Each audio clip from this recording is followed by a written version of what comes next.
Welcome y'all to another episode of the Presidential Executive on the ThePrezEx TV. This your boy JB. This my brother over here, El Presidente.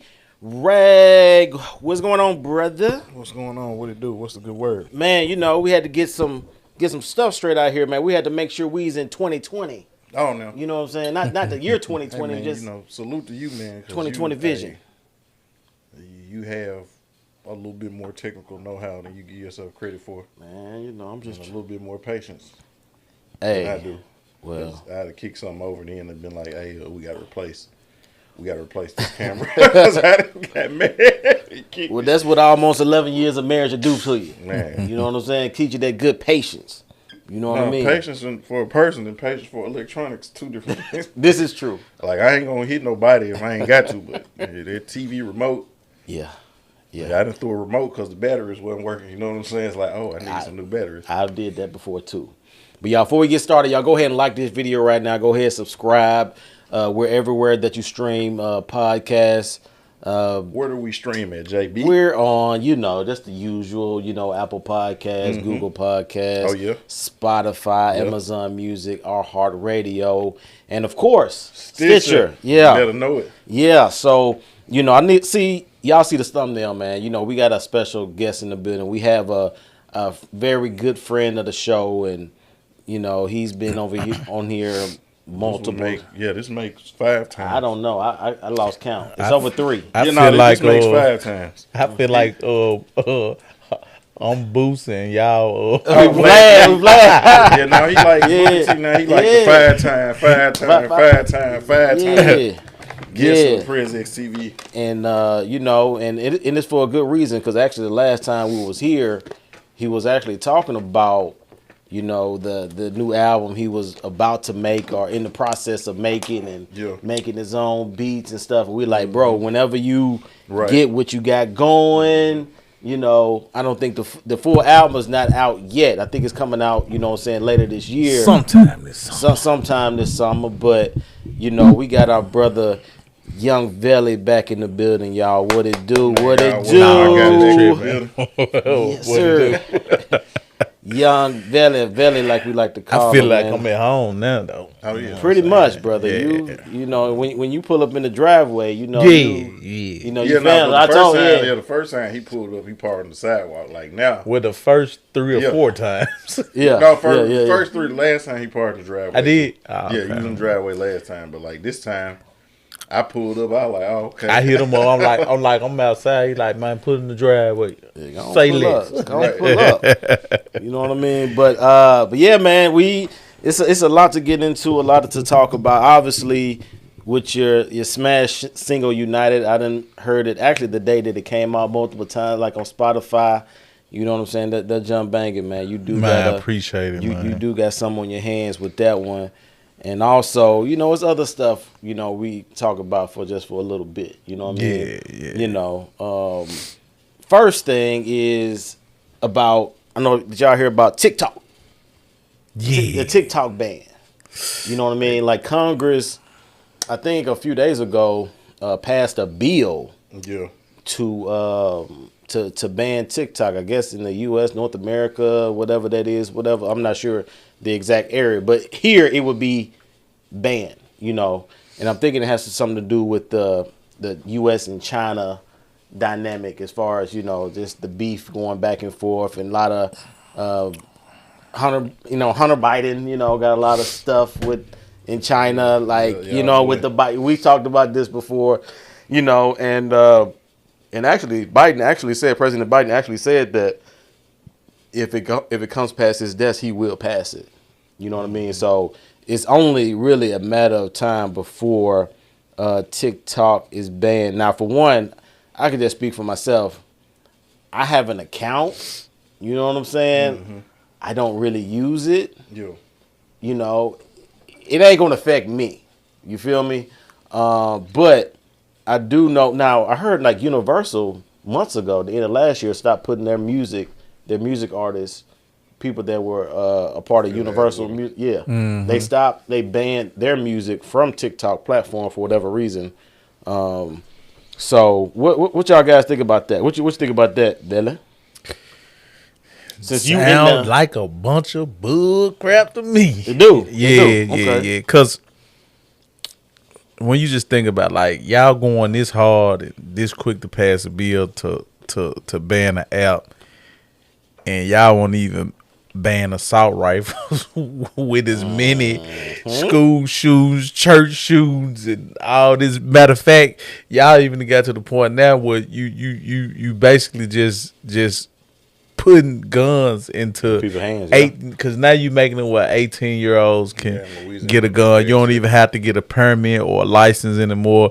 But you passing laws to ban a social media app. You know what I'm saying? And I kind of feel like, because for me, like we talked about this before, like, so I'm just starting to really get involved with the social media thing to start, because that's just the new wave of promoting your music and stuff, with content and everything. And what I found out is, how y'all hear they talk about the algorithms and how Facebook and Instagram, they control the algorithm and control what you see and all that. Yep. And it's like TikTok is totally different, because like I get the most organic push when I post my stuff on TikTok. Really? Okay. Yeah. Okay. So like, just say I could post a video on Instagram and it's a hit and miss.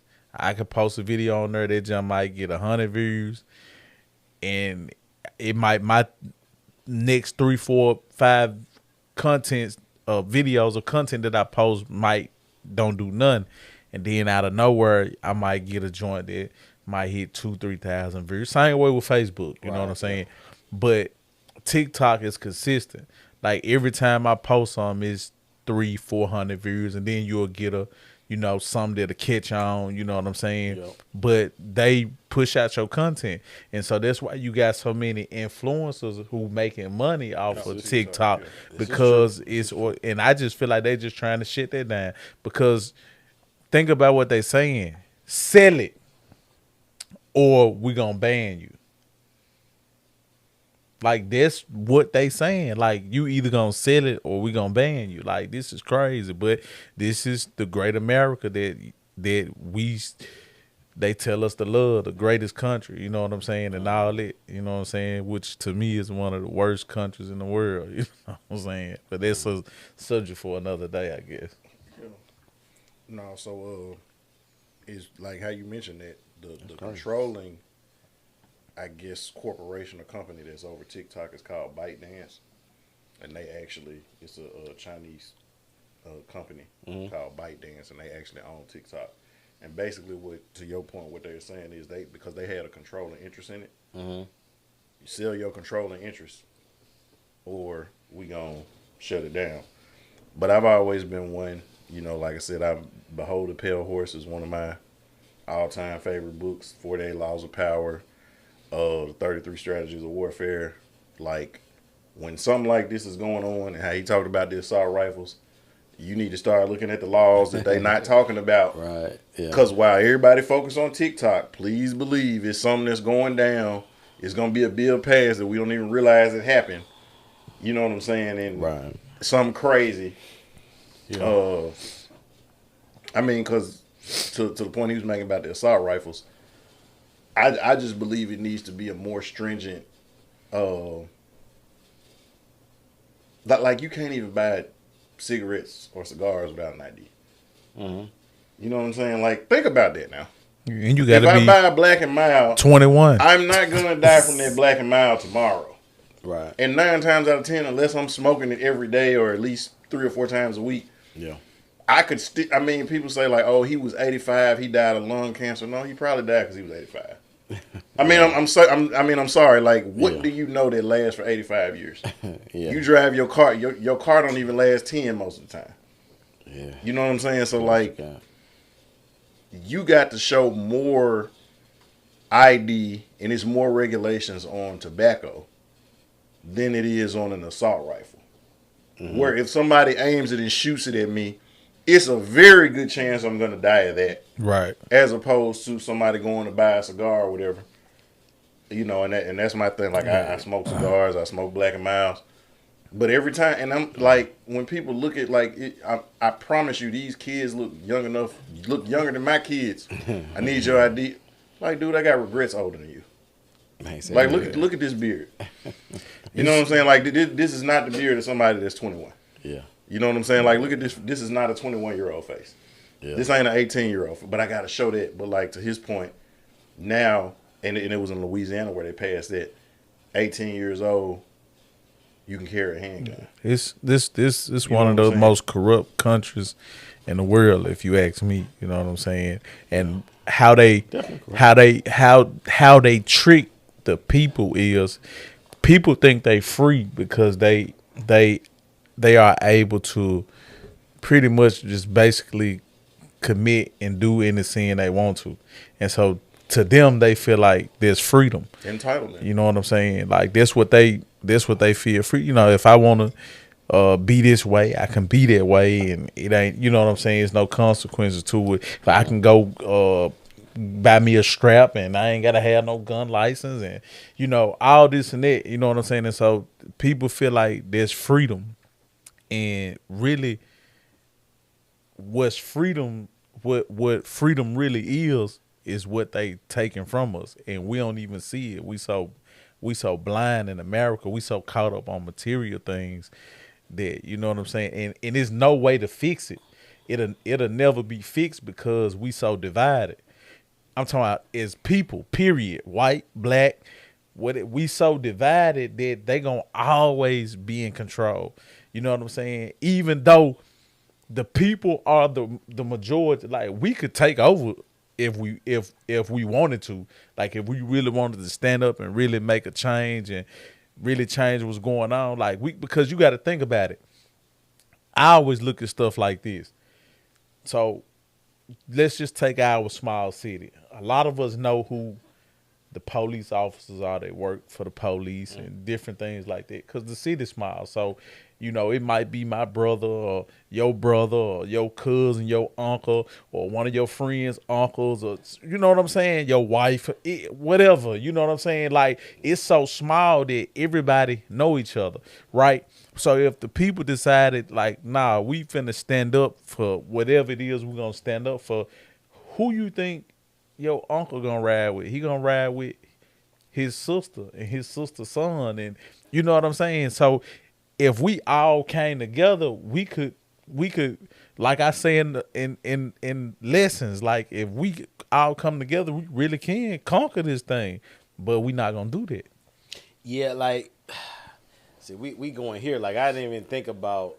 I mean, I think the whole TikTok thing, I think it's petty because I think it has nothing to do with anything that's vital or important. Right. I think it's something to do with I the agree. politics. You feel me?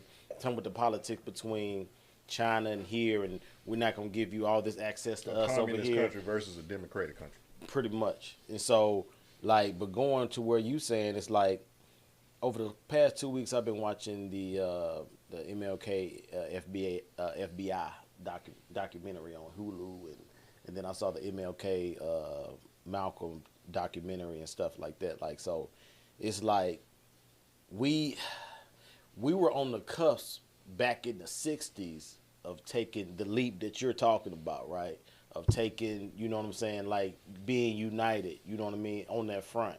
But then they saw our weakness as well. You know what I'm saying? The government, the FBI saw our weakness, which was, oh, we just followed this one nigga. Or these two niggas. You know what I'm saying? And so we get rid of them, they gonna scatter. You know what I'm saying? They ain't gonna know what to do. You know what I'm saying? So they got rid of King, they got rid of Malcolm, and so it's like nobody else. It's like, and to me, that's one of our issues too. Like, I think sometimes we expect one person to do a whole field job. You know what I'm saying? When it's supposed to be all of us banding together. Right. We as black people, a lot of time we look at this one person like, oh, we're just one person. Just like that's one thing we were talking about Dion that time. Everybody look at, oh, Dion should be the person that takes HBCUs back. I'm like, but it's gonna take more than Dion. Right. You know what I'm saying? Like to do it. But I don't know. I don't even want to get on that point. I don't even want to, because I already know how you gonna do that. But my point is like, it's like we look for who's gonna be the next MLK, who's gonna be the next Malcolm, and it's like, dog, we don't need one person. We need to collaborate. We need to be of one mind together, and then go out and execute. You know what I'm saying? For years, we looked at Obama pretty much the same way. Like, he gonna be the new king. He's the new MLK or Malcolm. He gonna lead us to the promised land. But we saw that it wasn't nothing like that. Because nowadays everything is about show. See, you gotta realize back in them days, like, people really wanted change. And so when somebody like Malcolm X and King stood up and said, "This is what I'm for," people followed. And people backed it. You know what I'm saying? Because they really wanted it. Like, they really wanted it for the community. They wanted it for their kids, their grandkids. They wanted it to start shaping a better life. Yeah. Nowadays, nobody cares. I just want to be seen as popular or famous. This it. Like, I just want some likes and some views. You know what I'm saying? So, like, even when people, like, that's why, like, I know it's some genuine people like me and you know what I'm saying? Mm-hmm. But a lot of times, like, I don't show up for different things because I already know it just be a photo op. Like, when people be going to protests, because that's all they do. They get up, they take their pictures. We're going to go stand on the bridge. We're going to take their, you know what I'm saying? That's what it's all about. Now, one of the things I dislike is, I think everything kind of takes, because, you know, the thing is, like, protests. People like to protest. Oh, they did it back in the 50s and the 60s and stuff. Like, no, they didn't. They stood, like, the Birmingham boycott, the bus line stuff. Mm-hmm. The Montgomery, my bad. Montgomery bus boycott. These folks band together for 13 months, did carpools. Like, you know how strict. Down taxi service. Yeah, exactly. Like, how hard is that? Like, to come to, like, just think, like, if we couldn't Uber, like, if we had an issue with Uber or Lyft, you know what I'm saying? Like, and we wanted to get our get back or whatever the issue was economically, we wanted to, you know, show ourselves. Like, oh, us as people, we're not gonna use Uber and Lyft for a whole year. Right. Like, you know how much change could happen, because they're gonna be like, that demographic of us it's a small percentage, but it's gonna take up a lot of the money, the income, right? And to his, like, so when you look at the history of this country, we'll go all the way back to the American Revolution. Mm-hmm. Wasn't a lot of dudes. Like George Washington wasn't even a guy in the political scene. He was actually a general that had fought for the British, but when he came over here, you talking about president? Yeah, President George Washington. Like, the dudes was Benjamin Franklin, Alexander Hamilton, Thomas Jefferson. Like, them was the dudes that was doing a lot of the writing, the hiding out, the, you know, writing their papers, writing their letters and stuff like that. And these dudes end up becoming wanted men. Now, at that time, you know, the way spies and stuff like that, it wasn't like it evolved into. But, like, the British were, like, looking for these dudes, like, we got to cut the head off the snake. Mm-hmm. You know what I'm saying? Fast forward to that time period of 50s or 60s. Everybody who was involved with something, it wasn't just one guy. We have the misconception that it was just King, and they were probably two of the most prominent voices. I would say they were 1A and 1B. The face, basically. Yeah, right, but prior to that, the person that was dealing with, we talked about this a few weeks ago, the person that was dealing with the voting was Medgar Evers. Yeah. They got rid of him. Yeah. You see what I'm saying? You're talking about King, who was dealing with more so legislation, and we need our paycheck back. What you promised us in the constitutional paper, we need that. He was dealing with the legislative slide. Cut his head off. You dealing with the Malcolm, who was able to galvanize the people, no matter what your religion was or your faith was, no matter whether you was an ex-con or you was an educator, he galvanized everybody. Got to cut his head off. Even the white people who were allies, John F. Kennedy and Robert Kennedy. Yep. They got to cut their heads off. Yep, because they were for us. You see what I'm saying? You look at the college age, which was the Black Panthers. Huey P. Newton, Bobby Seals, who they put him on trial with the, I believe they were called the Chicago 7. But he was on trial because they said they tried to start a riot or something. Mm-hmm. So you get him. You get a lot of the Black Panther leaders. They start introducing the drugs. Them dudes got strung out on drugs. Fred Hampton. You kill him. Yep. You see what I'm saying? Like the Stokely Carmichaels and people like that, they flee and hide out in Africa and other places like that because they're wanted by the government. So like anybody who was about an agent of change, Yeah. and see all of these people, even though they wasn't necessarily united, like we're all in the same car, they were united in the sense of we all going the same direction. Yeah. So we may not all be driving in the same car, but we all going down the same street to the same destination. But okay, we gonna knock off the Black Panthers. We gonna knock over the Southern. It was called SNCC. I forget what the acronym stood for, but it was SNCC, and then it was the SCLC, which was Southern Christian Leadership Conference. Yeah, yeah. Like those guys. You see what I'm saying? Like anybody, the Nation of Islam, we're gonna knock off anybody and everybody who is an agent of change. Yeah. And so, on the flip side, when you look at other ethnicities, you got a whole nation of people who rode behind Mahatma Gandhi and was okay with him being the guy. Uh-huh. You know what I'm saying? Like, look at January 6th.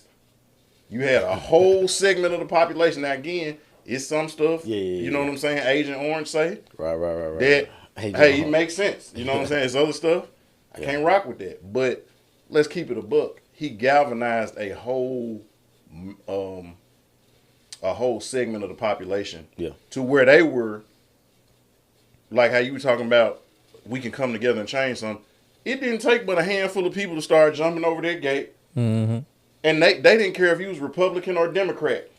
But see, we ain't gonna we don't for some reason, I don't know why, but as black people, like, we just don't get down like that. We don't get down like that until it's us against us.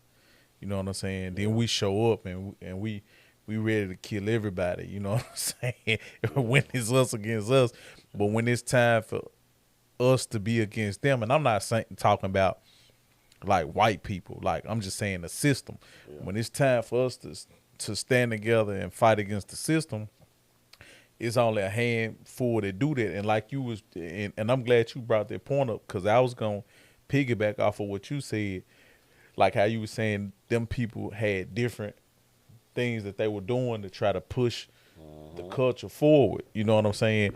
And just to show you how we don't care, I always go back to music, because that's my lane. For sure. That's what I know. That's what I do. So when I go back to music, all you got to do is just look at all the prominent black entertainers in music, right? Mm-hmm. And you can go look at the your Charlamagne the God, your DJ Envy's, and Wallow and Gilly and whoever you want to look at, you can go look at all of them. Now, we've all heard these people have these conversations about the direction that the music is in. And, it's always a topic. It's always a topic, and what it's doing to the community and all that. But you never see them take a stand and be like, from now on, we ain't play. If it ain't got meaning, if it ain't got substance, if it ain't got a message, if it ain't uplifting, if it ain't moving us forward, we ain't playing it. You know what I'm saying? They'll be out of business then. How they gonna be out of business? You got your own podcast. It's just like y'all. Yeah. Y'all got your own podcast. When I'm not gonna say if, when this podcast take off like you wanted to, right, and become a conglomerate in the podcast industry, how can somebody tell you when you brought the people to you? Okay, yeah, out of business wasn't a good term, wasn't a good frame. What I was trying to say, what I was saying is like they would lose the popularity that they brought on. Like, as far I don't think they would, though. The reason why I say that is because look at somebody like Charleston White.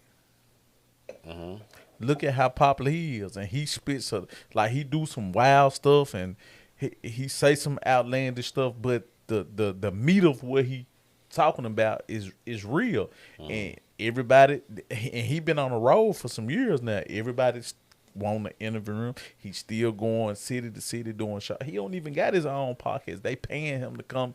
We need Charleston White to come do our podcast. So imagine if, and he essentially is somebody who is famous for being famous. Right. So imagine if somebody, if somebody like DJ Envy them and Charlamagne them just said, man, like you ain't this my thing. You ain't even gotta denounce this over here.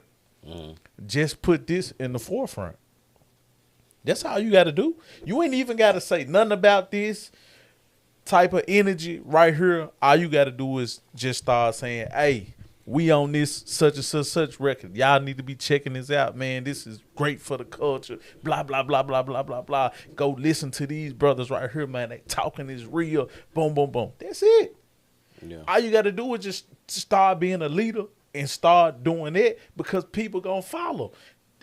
People ain't nothing but followers, bro. That's it. They just follow what's being pushed in front of them. So if the people who are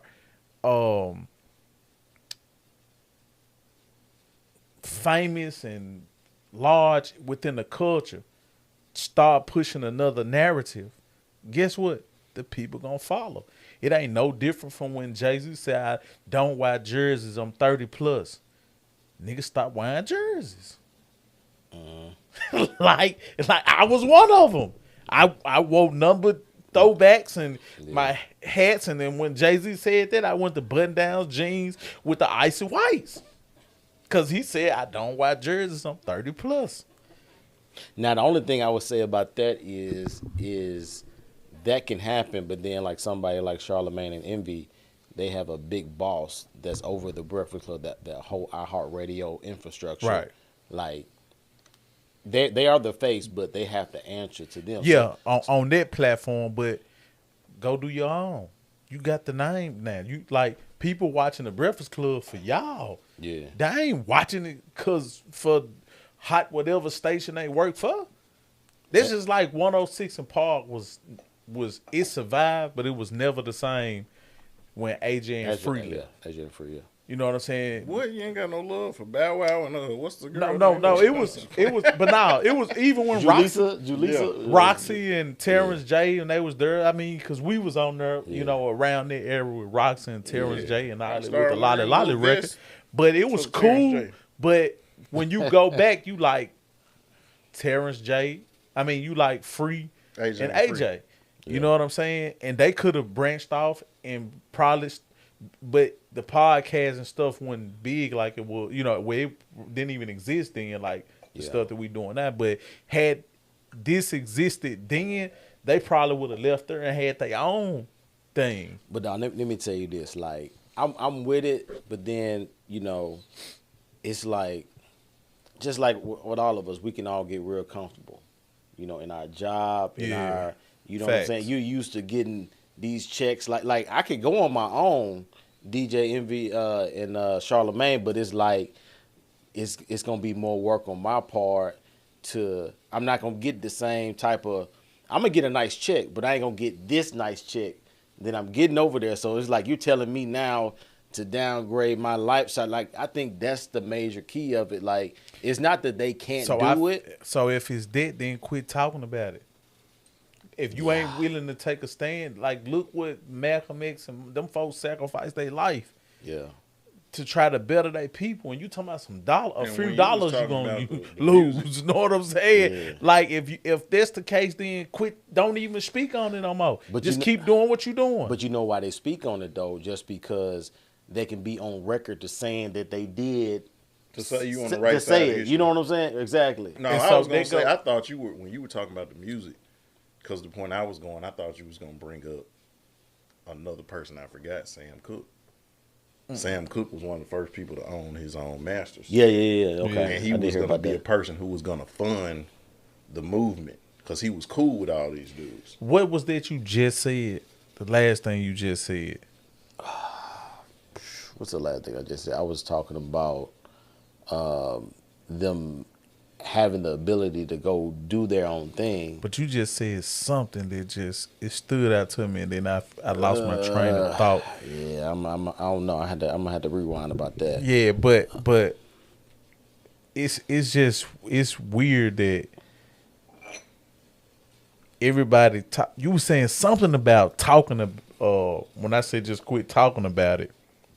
And you said the reason why they talk about it is because so they can say that they said they're on record. Right. Oh yeah. Okay. So you said it. Yeah. And so that goes right back to what with me saying like how us as a people we keep being bamboozled. You know what I'm I saying? agree. And I agree. we continue to fall for it. And it's I was telling my partner the other day. I said I was on my cousin's food truck and we was talking about music. And he was like, "Man, you don't be listening to none of the new stuff." I said I can't. You know what I'm saying? And it's not no knock on it ain't even a knock on the new artists as far as like, man, I just don't like these artists because they new. The knock for me is that all of them sound the same. Like the new rap, you know what I'm saying? Everybody is auto tune, whining, crying, rapping, whatever. You know how everybody is doing it. Yeah. You know what I'm saying? So even when I cut on like literally, bro, I can put on the radio and I'd be like, "Who is that little baby?"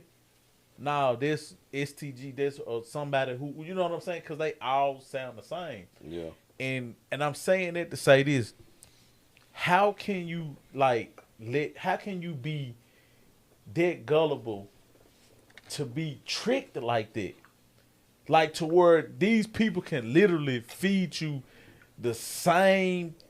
basically the same artist, just a different face. It's basically what they doing. We giving you the same artist just because they all sound the same. They all talking about the same thing, right? All of them, bruh. And it blows my mind that our people just accept it. Like I would be, just imagine, bro. Like, just imagine you going to a restaurant and you ordering steak, but a nigga giving you chicken every time, but they making it a certain way to make it look like it's steak, but it's just chicken.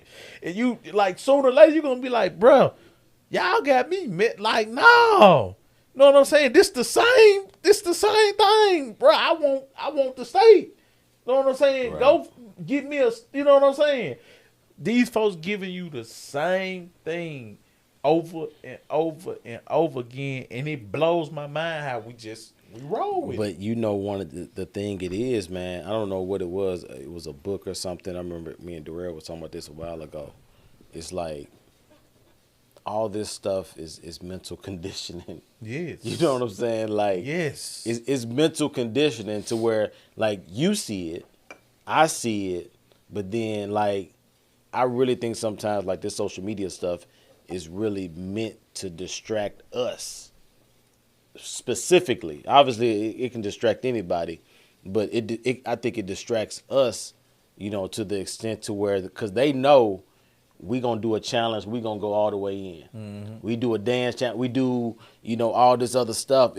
We're gonna be the ones like at the top doing it. And so the reason that stuff is because like when Glorilla, when she blew, when what's it, FN, I forgot her first single, whatever. FNF. Yeah. Whenever that junk came out, like everybody was pushing it. You know, World Star, Facebook. I had friends my age, you know what I'm saying, married, you know what I'm saying, pushing the junk. Oh, you know, you know, pushing it.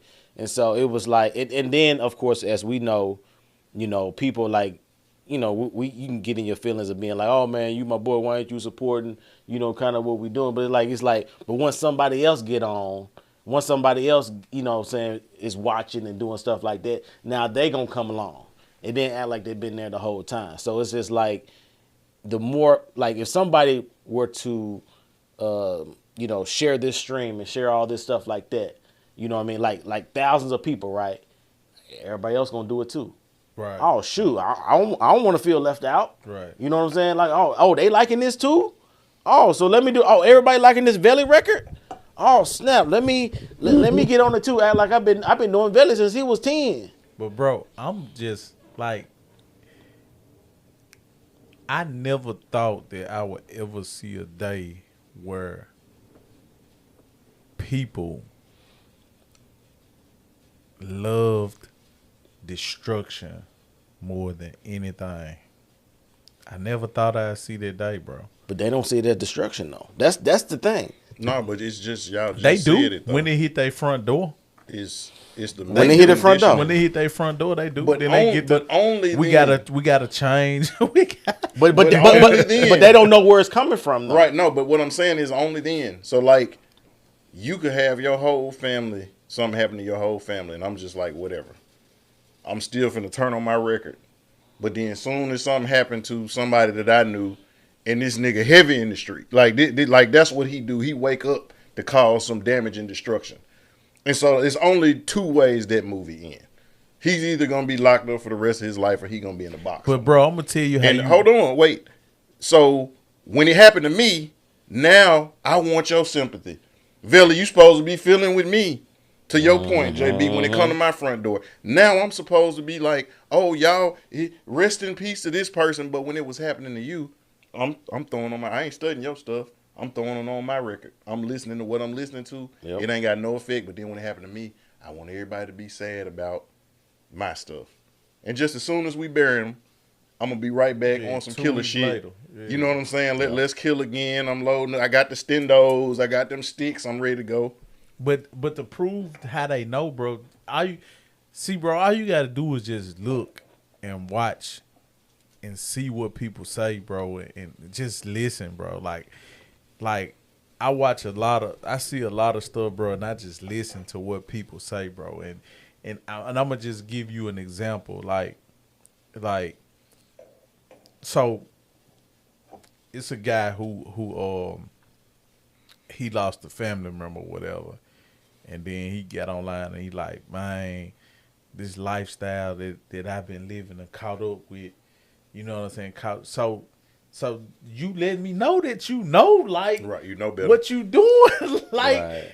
it's destruction because you telling me like, man, but the niggas right there beside him they'll see him fall and then they'll keep on glorifying and doing the same thing, knowing that this the end result. I just think this happened to little Boo Boo. I just think this happened to little JJ. I just think this happened to little Johnny. I seen it happen to little, and then you will still follow right behind that trend. But you like the way it feels, too. But that's why I said Yeah, I yeah, never yeah. thought I I would feel see you. a day, bro, where Yeah. people would be in love with destruction, bro. Like, just go on social media. Like, just look at how much, like, Sexy Red. Yeah. Like, You I don't like seen Sexy Red? I seen the post. I seen the post today where people were like mad, like, man, I don't know why they hating on Sexy Red, man, and this and this and this and Gotta this. let Sexy Red be great. And I'm like, in my mind, I'm just thinking like, and these women, bro, Horrible. these women, right? So imagine what these women kids gonna be like, bro. If these women think that these actions are okay, like if they think that it's okay, imagine what kind of generation of women we gonna have 20 years from now, bro. I can't. Man, it's I mean, my insane. thing is, I just can't. to that point that you're making, you do hoe shit, then you get mad when somebody call you a hoe. Yeah. You know what I'm saying? You do thug shit, but then when somebody call you a thug, oh, that's racist. Yeah. What you mean? You know what I'm saying? It's like, but to that point, you're in love with the hoe shit though. Yeah. But when somebody calls you a hoe, when somebody treats you like a hoe, when they give you the respect that a hoe deserves, then all of a sudden it's a problem. But it goes back to like what y'all talking about, the mental conditioning thing. And then I know this is sensitive to you because being an artist and somebody who at some point, well, really I think always, but just as time has gone on, it's been more like, no, I got to be saying something. I got to have a message. I can't just have a hot record. Like going back to the Sam Cooke thing, that was somebody who had a message. Mm-hmm. You know what I'm saying? When you look at how he was killed, murdered, that was like his death wounds was consistent with that of an assassination. Not somebody who was, oh, I was fighting for my life and I just fired blindly and I hit him 3 times. Like, no, it's like he was shot by somebody who knew how to shoot, and where he was shot at, it was precision aim, like he was assassinated. Yeah. Like the mental conditioning. It was a movie that came out, I believe, in 1913 called The Birth of a Nation. That was the movie where the guy's name was something Cooper. But he made this movie and he had like the Klan like they were heroes. And it portrayed black people like we were upturning elections, we were making the elections crooked, like we're hunting white people, we're raping white women. So guess what? The Klan had died out. After 1913, the Klan got a revival after their movie Birth of a Nation. In Louisiana, 200 people got killed when they were trying to vote. But again, it was the birth of a nation. So it's asinine to think that the stuff we see on TV, the music that we listen to, doesn't have an effect. It's a reason why when hip hop took off, all the top groups had a message. The Public Enemies, the Rakims, the Poor Righteous Teachers, the KRS-One. Yeah. You know what I'm saying? Like they all had a message. You had some, street tales here and there, people telling what they saw and what they experienced. But the overlying message is we got to do like self-destruction. You know what I'm saying? Like that was a record that was out. So look, I what I'm don't mean saying? to cut you out because I don't want to forget. Right. Piggyback off what you're saying. I don't want to forget. And there goes back to what I'm saying. Like this, how you know it's a program because, like you said, you had all these different artists, right? Every artist had something different that they brought to the table. I'm cool with NWA because I want to hear that side. Right. I don't know what's going on in California and with the gang banging, and so I want to hear that story. But then I still got a lot of this political side, and this Brunner's got a baby, and all of this from the Pac side, and then I got nothing but love for you. You know, I got the Heavy D, the lovable guy that I love the women. Then I got the happy, the fun with the, I ain't gonna hurt nobody. Yeah. You know what I'm saying? We trip like that's life, right? Yeah. I understand it. That's emotions life. Up and down, every day is not and the all same. That stuff. Yeah. So back then you had the Queen Latifahs with the UNITY Unity, and you had that. I wish I was a little bit taller. Wish I was about like it was a gumbo of me because that was life. So we ain't giving you just everybody's NWA. No, we giving you life. So they telling their story over here, but this cat grew up like this. He grew up cool. He grew up, so he just wish he was a little bit taller, so he could have made it playing basketball. You know what I'm saying? Heavy D just like the women. He just want to get, you know what I'm saying? Kid and play. They just Will Smith just want to joke, and parents just don't understand it. Right. So it was. So now this is why I get frustrated with our people.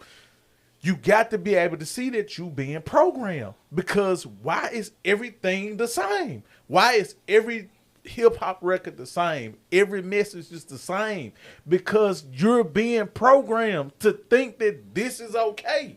And the fact that we not smart enough to wake up and say, man, these folks got us fucked up. Yeah. Look at what they like. They really sitting back like these dumbass motherfuckers, man.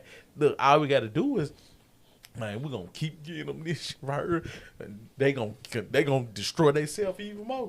They too dumb. This is what they think of us. I'm not saying this about my people, but I'm saying this is what they think of us. And this is the reason why they doing what they doing, because they think we too dumb to catch on. We too dumb to see it. And by our actions, that's what we showing them. Because we keep accepting it. Bro, it ain't, like you was saying, bro, it ain't nothing for us to be like, man, we ain't listening to this shit. Man, if a nigga play this shit in the club, talking about killing and all that, we leaving. Because we know what that's going to turn the club into at the end of the night. Yeah. I want to get home to my baby. I came to the club to have a good time. I came here to party, to dance. You might have a woman, a man in there that's trying to meet some, you know what I'm saying, or whatever. Yeah. That's cool. But the minute they get to playing this chopper nigga down and all of this, let's walk out on the DJ. We don't want to hear that. But people ain't going to do that because they in love with destruction. Yeah. You know what's finna go down in this club when they get to going like that. You will still hang in the club and pull your phone out and everything. Girl, it's finna go down. And then when it go down, you ain't never going back to the club no more. You know what I'm saying? This is a mental issue. This is crazy. Like, you know what's finna happen, and you still won't do nothing about it. So I'm just trying to do my part. So I'm gonna be able to say, man, I did my part. You know what I'm Right. saying? Like I'm doing my part. I'm standing on what they say. They standing on business. I'm standing on business because I'm giving you game. I'm giving you knowledge. I'm giving you love. I'm giving you faith, belief, motivation. I'm giving you all that. You know what I'm saying? But how many times y'all shared this? Right. How many times you inbox somebody and said, man, you gotta listen to this. He talking about something. Now, if I was dissing a nigga, this shit'd be everywhere. Oh yeah, John, me You know what I'm saying? It'd be because why? We love destruction. Exactly. Just what you said. Like coming from where you come from, we talked one of the times you were here about your lineage, where you come from. You was once with 3-6. Right. You know what I'm saying? Like if you came out with a whole album dissing 3-6, Yeah. dissing Project Pat, dissing the times that when you were with them, Right. the times that you disagreed with them, and that they did this or did that, you would be. Shit'd be on fire. You know what I'm saying? Personal It'd be stuff on you fire. know that don't nobody else know. Yep. Yeah, it'd And be on the fire. only people around Yeah. that can verify, like, oh, you know what? He sure says some truth because they sure do be doing that. Yeah. You could talk about this. And I done had people come to me like that a bunch of times. Yeah, bro. I'm sure. And I'm probably one of my guys who come to me like that, he probably watching. I ain't gonna say his name, because that's my guy, and he's just looking from a standpoint of where he like, bro, this how you can get on. Yeah. Just all you got to do is do this, or go on them podcasts and talk about them folks, man, and tell your story. And, you know what I'm saying? Yeah. But That's true. I ain't here for that. Yeah. You know what I'm saying? Like I ain't here to pull it up, because when you become older and wiser, bro, you understand that everybody, including me, make mistakes. We all fall short. We all done shit that we shouldn't have done, and like, you know what I'm saying? We all done made mistakes. You know what I'm saying? Yeah. So what I try to do now is I try to look at the positive perspective of it. Hey, yo, I had an opportunity to do something that a lot of people ain't never done. You know what I'm saying? I got an opportunity to be a part of something big. I got an opportunity to travel the world. I got an opportunity to fly around and do shows, major artists, rub elbows, sing. You know what I'm saying? Yeah. So ain't nobody took nothing from me. You know what I'm saying? Ain't nobody took nothing from me. Even though as a company, they didn't do what they were supposed to do for me as far as an artist. Yeah. But ain't nobody took nothing from me, bro.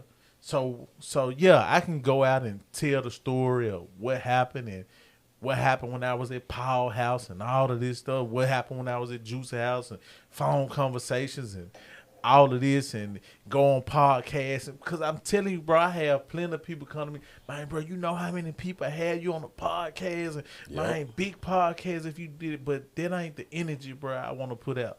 I'd rather them niggas see what I'm doing now and be like, damn, bro, we ain't do what we supposed to do with it, but we still plugged in, we still got some connections. That nigga doing something positive.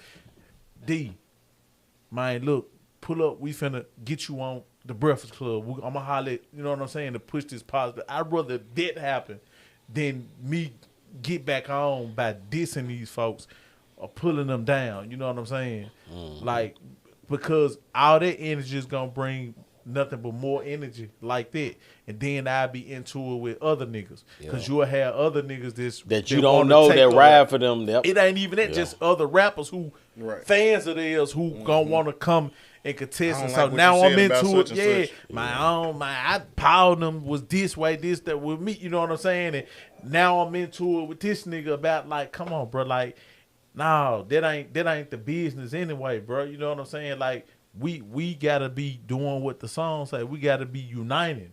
We gotta unify. That's the only way things gonna change in the black community. You know what I'm saying? And that was the whole reason for me doing the record. You know what I'm saying? It's to show people, like, it's strength in numbers. Like, if we, like, on, bro, just in everything that we got going, bro, if we just work together, we can get so much further. Yep. You can get there by yourself. It probably take you a lot longer. You know what I'm saying? But another thing, and then I'm gonna shut up.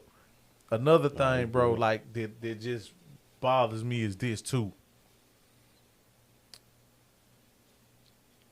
You got a lot of people that say they for the positive stuff, and you know what I'm saying, and bringing the people together and all that. But them people, I don't see. I could be wrong, and I just ain't saying it. But I never see them people show up and stand behind the artists who pushing their message, like the street niggas stand behind the artists who pushing their message.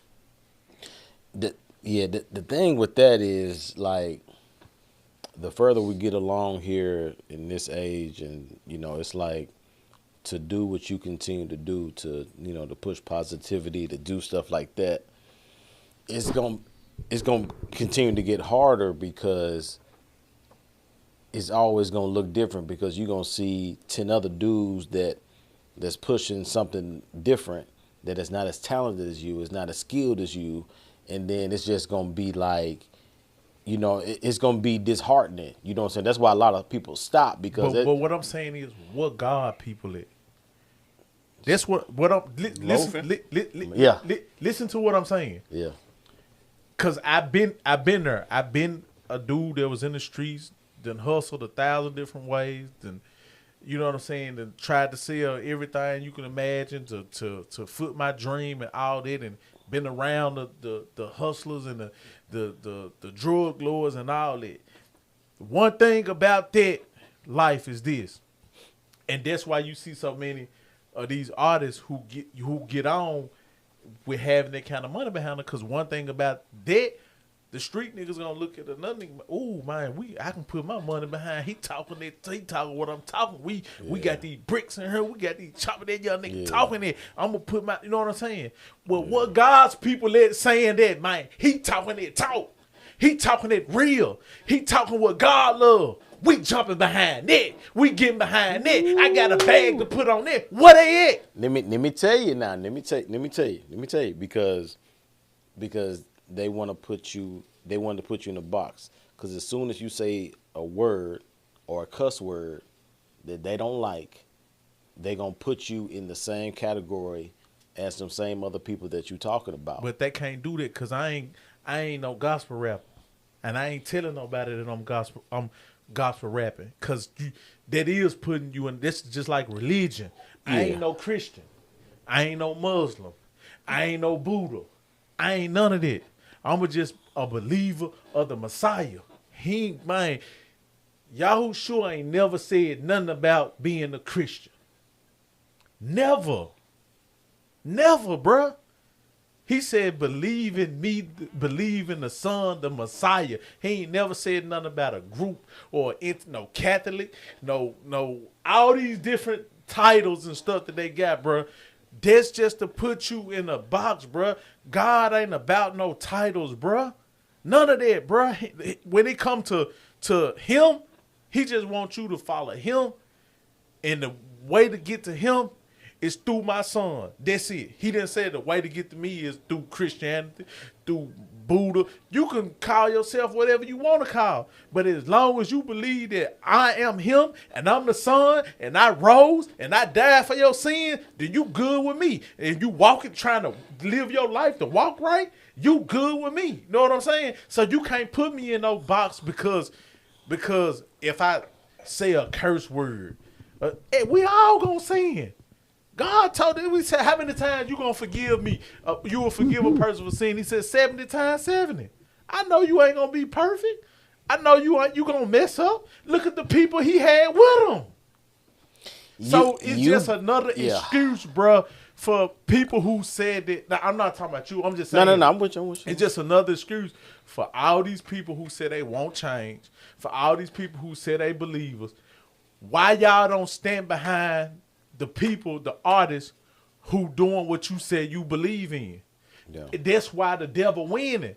Because see, the folks that's riding with the devil, they believe in what they believe in. Yeah. And they ride with it. And they push for it. Just like when the nigga get ready, he come with them choppers and they ready to go ride because they finna get on what they be saying, they demon time. Yeah. They with that because they believe it.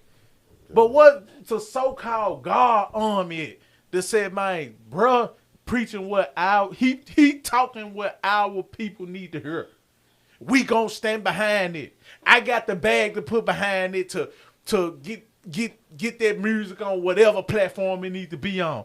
I'm rocking with God. I'm rocking with positivity. That's the energy I'm rocking, bro. You don't see that, bro. Let me ask you something. I'm totally with. No, go ahead. Do either one of y'all cheat on y'all wives? No. Well, I ain't gonna get behind you then. Cause you know who they got behind? No, we talked about this last week. What? Yeah, I'm just saying. Cause if you talk like this, brother, but it's known now. It ain't even no secret now. Everybody knew. It was a running joke. Everybody knew this nigga was in the streets like that. But cause he had a word that'll preach. You talking about Martin?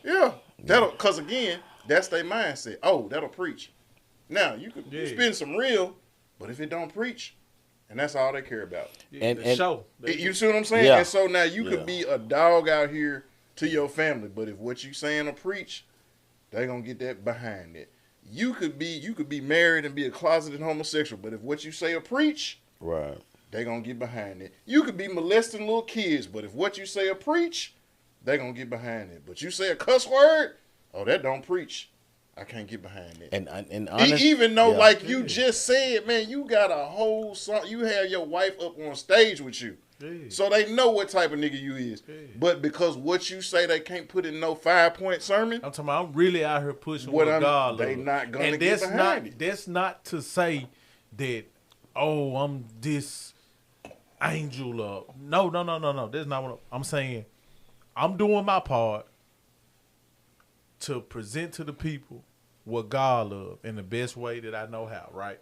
Right. And I got all these people who talking about from athletes, basketball players, and all these people who say they love God so much.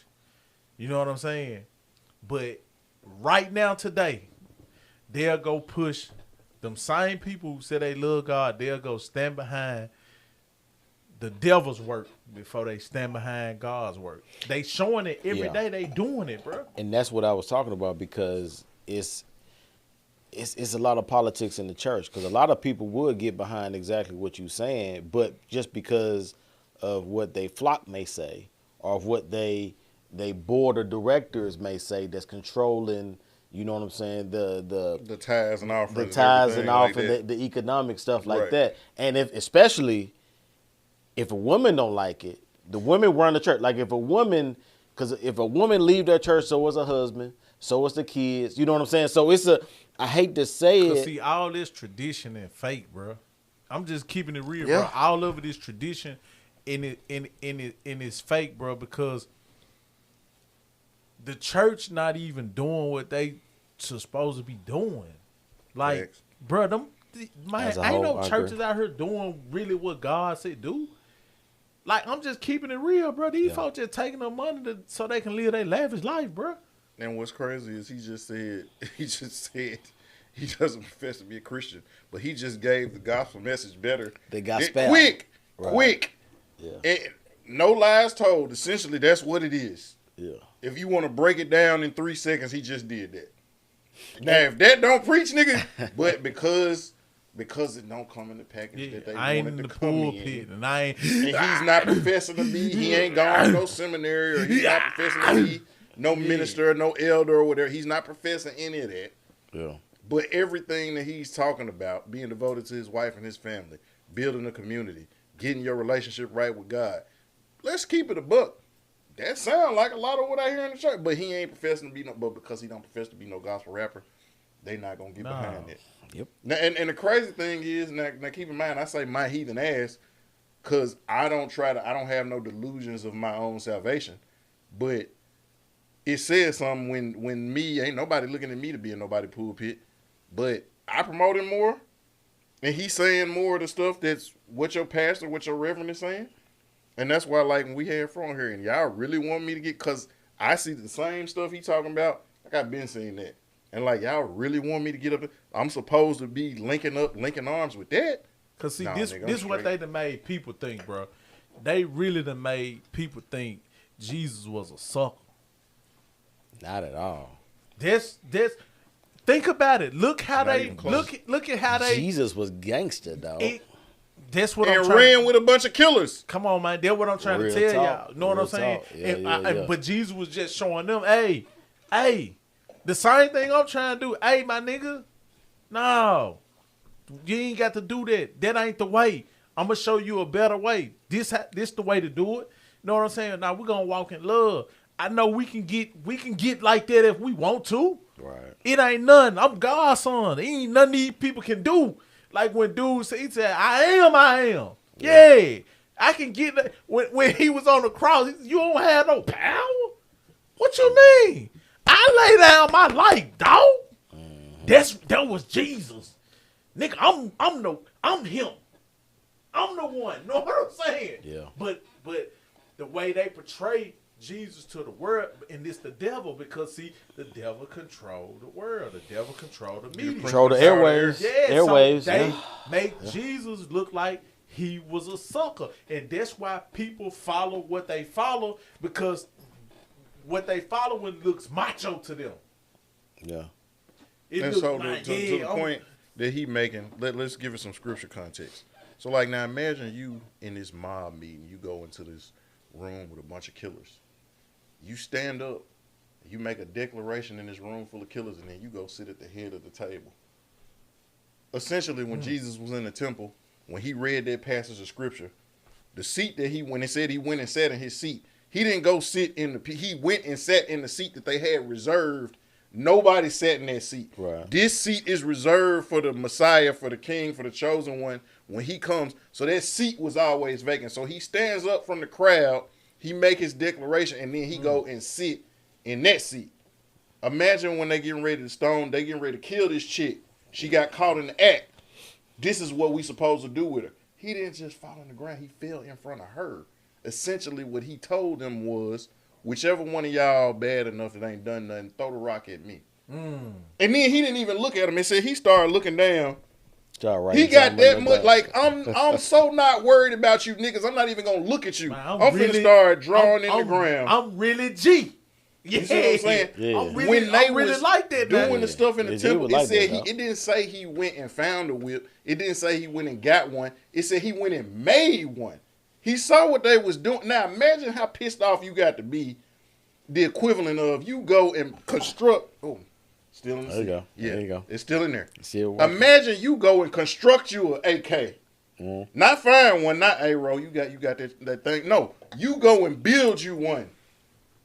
Because it said he went and he made a whip. Yeah.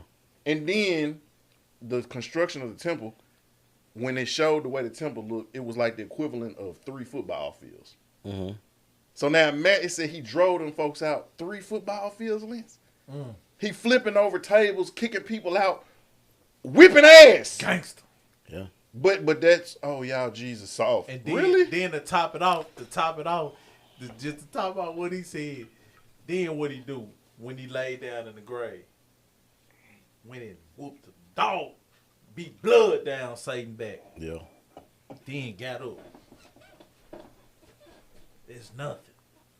And y'all keep letting these folks brainwash y'all. And the only blemishes he had on him, he just had to show him his wrist like, hey, it's me.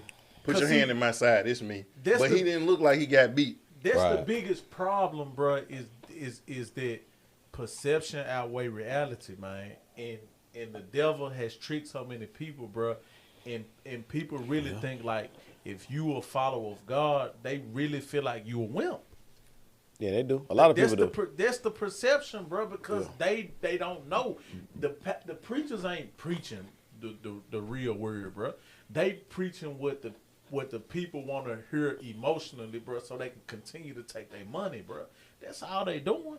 You know what I'm saying? All these folk, bro, all these big preachers, bro, they ain't preaching like, bro, that's why they don't preach against certain things in their churches, bro, because it's all about this.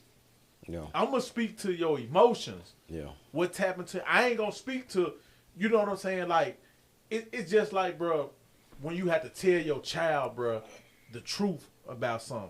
Yeah. Now, it might hurt you because you know it's going to hurt your child, but you know it's going to better your child in life. Man, son, you need to stick with doing this right here. You ain't good at you ain't good at that. This what your gift is. You just have to tell them. You know what I'm saying? I talked to one of these, one of the preacher influencers that was on Facebook, right? He got a big following. He got probably 50, 60K, right?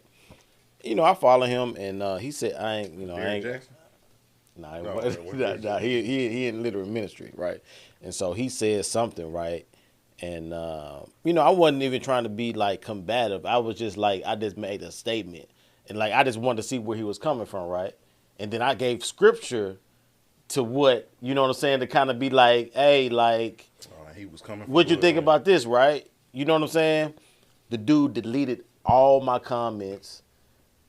I don't know if he blocked me or whatever. I'm just like, you know what I'm saying? Like, I wasn't even trying to be, but I'm just trying to get like what you saying, like, because you being this dude, how dare you? You kind of how like when we made that video a few years ago and the guy commented on it. And I talked about how, what he did blessed me in my life and my relationship. And regardless of where he was, I appreciated it. And I didn't get no response back. Yeah. Oh, okay. Something like that. Exactly like that, right. And so, like, how dare somebody question him or say something that's put his authority down on a level to where we're at. You know what I'm saying? How dare, like, because all the other comments are, oh, preach, amen, da-da-da-da, yes. But as soon as somebody actually, like, not even disagreeing with them, you know what I'm saying? I'm just like, hey, have you thought about this? What do you think about this? That's pretty much what I said. I went in, like, saying, nah, dog, you wrong, da-da-da-da. I was just like, you know what I'm saying? What you think about this? Because this is what the scriptures say. You know what I'm saying? Like, so how does that line up? Kind of what you saying. Who page it was. I'll tell you, you know what I'm saying? But he got a pretty large following, so I'm just like. I got a feeling who it is, but I ain't 100% I'm just like, sure. Bro, like, I wasn't even trying to be combative, but the fact that you deleted my comments told me everything I need to know. Like, you know what I'm saying? Like, to your point, it's like you're trying to keep up with this because if somebody ever thinks that I'm wrong, they may not follow me no more. Bro, that's what the majority, bro, if you really think about it, bro, like, Jesus took care of the sheep, bro, took care of the followers, bro, took care of the people. Yeah. In every aspect, bro, what he did was take care of the people. Bro, the people are taking care of who's supposed to be the leader. That's what's happening, bro. Like, yep. The pastors living a lavish life and the congregations starving. Just about everywhere you go. You'll have your few, somebody got celebrities in their church and all that, and then you got the other people who just go because the celebrities there and they want to say, I go to the church that Oprah Winfrey goes to. Yeah. I go to the church that, I go to such and such, this was Steve Harvey goes. That's what it's all about. These people just following men. They ain't following God. Because if their heart was really after God and they was following God, like, you been and left them places a long time ago. You know what I'm saying? Because you will be able to see, like, man, these folks ain't for the people. Yeah. Like, bro, can't no pastor in the world explain to me why you need $4,000-$5,000 suits, $4,000-$5,000 shoes, $20,000-$30,000 watches. You can't explain it because Jesus ain't cared nothing about none of that. And you supposed to be preaching to the flock, so you supposed to be definitely trying to be more like Jesus than I'm not gonna say than any of us, but I'm just saying you're the leader. You're supposed to be the leader. Yeah. So your actions are supposed to be trying to be based on, like, niggas, man, you trying to act like you G. That's what they supposed to be doing. Right. Because that's why he came here, to be the example. Right. Like, this the way you do it. I hate when people be saying, oh, you trying to act like you little Jesus. Like, nigga, that's the point. That's the point. Like, nigga, I'm trying to. Yeah. Appreciate it. You know what I'm saying? I'm trying to. Forgetting that it's like people, see, I think what people get misconstrued is because Yahushua was Yahweh in the flesh. Basically, because he was the word. But they keep forgetting that he had to be a man like me and you, or none of this wouldn't work. Yeah. So he had a sense of humor like we did. He fought temptation. Like everything that we go through, we deal with. He felt it. He felt the hurt, the pain, he cried, all of that. The same stuff that we went through. And I'm pretty sure there's a lot of people he wanted to jump across the table and choke out and stump their head in and knew they couldn't whoop him, but he had to hold all that in. You know what I'm saying? And people have to understand that that's what these pastors supposed to be trying to walk like. They supposed to be trying to do just what he did. You getting all these people donating all this money to you, but you the only one with the blessings though. Then you keep trying to tell the people that, but if you do this, man, you just believe, but you give me your money though. It's a joke, but they gonna pay for it though. You bless me, and God gonna bless you. Yeah, it's too much like pimping. Well, we've been on. It's a lot. Yeah, I know. It's a lot. That escalated quick. Yeah, that was a lot. Talk about the record. I know. We want to get into that. The record. Yeah, we actually. That's why I was about to flip. I ain't mad now. Yeah. You know what I'm saying? Because now I was gonna tell you. So like, John hit me up. Barry hit me up the other day. He was like, and I'm not gonna lie. Like, I'm glad we did do that. He was like, man. He said I gotta call JB. He was like, man, I was really feeling y'all joints y'all did the other day. He was like, man, y'all cut it off too quick. He's like, there's so much more y'all could have said on it. He's like, man, people be looking for y'all to elaborate on it. It's always like, y'all don't be going in, like y'all will kind of touch on it and then you cut it off. And he's like, man, y'all gotta dig in, like he said, because it's if you keep talking about it, it's like an onion. You keep peeling, it's layers. Yeah. And as you keep talking about it, it's other points. Because even in this, you know what I'm saying? Like, we started off in one spot, but it's so much. It's a lot to. It's like we in Texas Day, Brazil. It's like they just keep bringing steaks out. They just keep bringing lamb out. Stuff. You see what I'm saying? Like, okay, well, I ate that lamb, and then they bring another lamb out. They bring some. Yeah. You know what I'm saying? They bring some pork shoulder out. They bring some T-bone out. You know, oh, and this one wrapped in bacon. You know what I'm saying? And like that's what we was just doing. So even though it did get into that, I was gonna say it's kind of good because people really be. Like when you tune into a lot of other stuff, like that's essentially all they do. They're pontificating for 3 hours. Yeah. You know what I'm saying? But like if you driving a truck or something, or like me doing the mail, like that's love. Right. Because you know I got that speaker going on, nigga. I'm throwing that mail, and I can soak it up. Yeah. You see what I'm saying? And so like for a lot of people, that's what they do. You know what I'm saying? Why they doing the dishes or why they working or whatever. Yeah. So I think it was good, but then also. And especially to your point, because I know, you know, that's where your heart is. It's like, nigga, we talking about some substance. Yeah. Everybody ain't going to catch it. Yeah. But like 1 or 2 people is going to pick up. It's just like what, you know, when you and Rob was talking about the site, like somebody going to catch it. Somebody. You might throw it to 100 people. Guess what? And that's all I'm trying to You know what I'm saying? Only 3 might catch it. Just find my tribe. Yeah. That's all I'm trying to do. Because that's pretty much where it's at. Like, I'm to the point now with, you know, obviously we doing this, and then I got my, you know, Preacher Man podcast and do it I'm to the point now, like, I'm just pushing it out, whether somebody watching it or not. I'm not worried about likes or views. Yeah, you can't worry you know what I'm saying? Like, because once you do that, then now you're downgrading. You know what I'm saying? Now you thinking about it too much. Right. Now you're not being authentic. Why you started it in the first place? You see, exactly. What's your motivation? Yeah. We're going to tap, like we talked a long time ago, like what all of us doing. We just keep working. And like we're going to tap into our tribe. You know what I'm saying? They're going to find us. Because there's people out there searching for what y'all doing right now. You know what I'm saying? It's just the haystack is so big.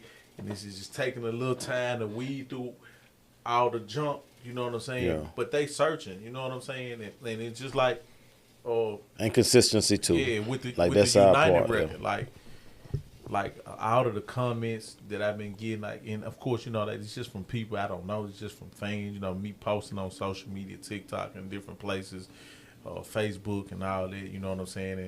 And YouTube, like this joint got maybe 16,000, 17,000. I saw that. streams I saw on it today. Already. Yeah, I saw that. So just like all the feedback I'm getting, like, you know, like people like, bro, I'm a fan now, bro. Like, this shit hard when it, like now records like Lessons is jumping up. You know what I'm saying? You know that's my junk. Yeah, like so, you know what I'm saying? So that I'm lesson just junk. trying to find my Yeah. my tribe. You know what I'm saying? Like Yeah. I had to start worried about, like I did a video earlier today and I said, man, I just had to forget about or stop worrying about wanting the Attention. not the attention but the flowers from the people that I know. You know what I'm saying? Because it's just obvious like this ain't around here, this ain't a market for me. Yeah. Like they don't want this. You know what I'm saying? And it's like God just telling me, man, like keep doing what you're doing because I'm finna take you somewhere. You know what I'm saying? But just document this. Right. So when you get to where I'm trying to take you, you got it documented so these people can't say, man, they mind got back on and That's in the playlist. they might have got back on That's in and the blah blah playlist. blah. It's Man, in my he don't do playlist. nothing for the city. He don't come back and you know what I'm saying? Yeah. It's documented. You know what I'm saying? Like y'all ain't rooting for a nigga that's doing something positive. The only time y'all gonna start rooting is when y'all see it take off somewhere else, and then you want to be a part. Yeah, that's he from the city. He from, you know what I'm saying? Let me share this encouragement with you. So like, even with Jesus, right? Jesus had he was known to have his 12 that was always rocking with him, and even they abandoned him in his most crucial time of need, right? Mm-hmm. But it wasn't until he resurrected and they're all in there in the day of Pentecost. It's like, where these 120 people come from? Like some people, it takes some time, a big move. So keep doing what you're doing. Oh, yeah. Sometimes, because it's people who, sometimes they're afraid to come out until they see you that guy. Like you said, he beat the blood out of something, and then it's like, oh, okay, him. It's okay for me to stand on bit. Now I can stand and be proud of it. So sometimes it's people who are rocking with you, but for whatever reason, whether it's because of lack of finances, whether it's because of fear, whether it's because of apathy or complacency, are they really trying to see, are you consistent with it? You know what I'm saying? Like, and I mean, granted, we all want them 12. You know what I'm saying? We all want the ones that's gonna be there 10 toes down. But sometimes that 120 ain't gonna come till, and then that 120 quickly turn into several thousand from that 120 because they felt they had your message. You see what I'm saying? See, so you just got to keep doing it. You got to keep going. For me, and I'm just saying, like, as the person that I am, like, my heart and my love. Mm-hmm. So, like, for me, what would it don't bother me now, but what used to bother me was the fact that, like how I do with the food. Mm-hmm. Like, bro, like I really should have been went up on my prices. You know what I'm saying? Like, box of chicken went up 60-70%. That inflation different. You know what I'm saying? Like I should have been went up. Yeah. Like you can't go nowhere and get a 10-piece party wing, fries, celery carrots, and a drink for $13. Pull it up. Show me. Yeah. You can't go get no 50-piece party wing for $45 nowhere else. You know what I'm saying? But I do it for the love because I know what it's like to, like, man, I want it, but damn, that's too much. So I just try to keep it reasonable where I can make me something, but I can make it feasible and affordable to my people. You know what I'm saying? Mm-hmm. So with that, I'm like, how y'all don't look at me and like, man, I know what bro gonna do if he get on. Mm-hmm. I know how bro gonna come back and give and help build up and help change. You know what I'm saying? Mm-hmm. Because y'all always crying about what people don't do when they get on and how they don't mess with the city. And the reason why people don't, bro, because y'all don't mess with them. You know what I'm saying? Even when it come to people like Yo Gotti, bro, I was there. Like I watched the red tape and the hoops the nigga had to jump, and then when the nigga started basically breaking, okay, I see what it is. Y'all don't mess with me. Well, look, here go X, Y, and Z to play. That's what I had to do. Like, niggas ain't like I had a few people like Cutter and Howard Q and DJ Houston who just like and Herschel B. You know what I'm saying? DJ Herschel B like, yeah, bro, I rock, but I was pushing certified, bro. Like a lot of them DJs won't play that record. Bro, I had to pay them folks. So why do people think like if I got to pay you to this not support, I'm paying you for a job to do a job for me. That ain't support, which is cool.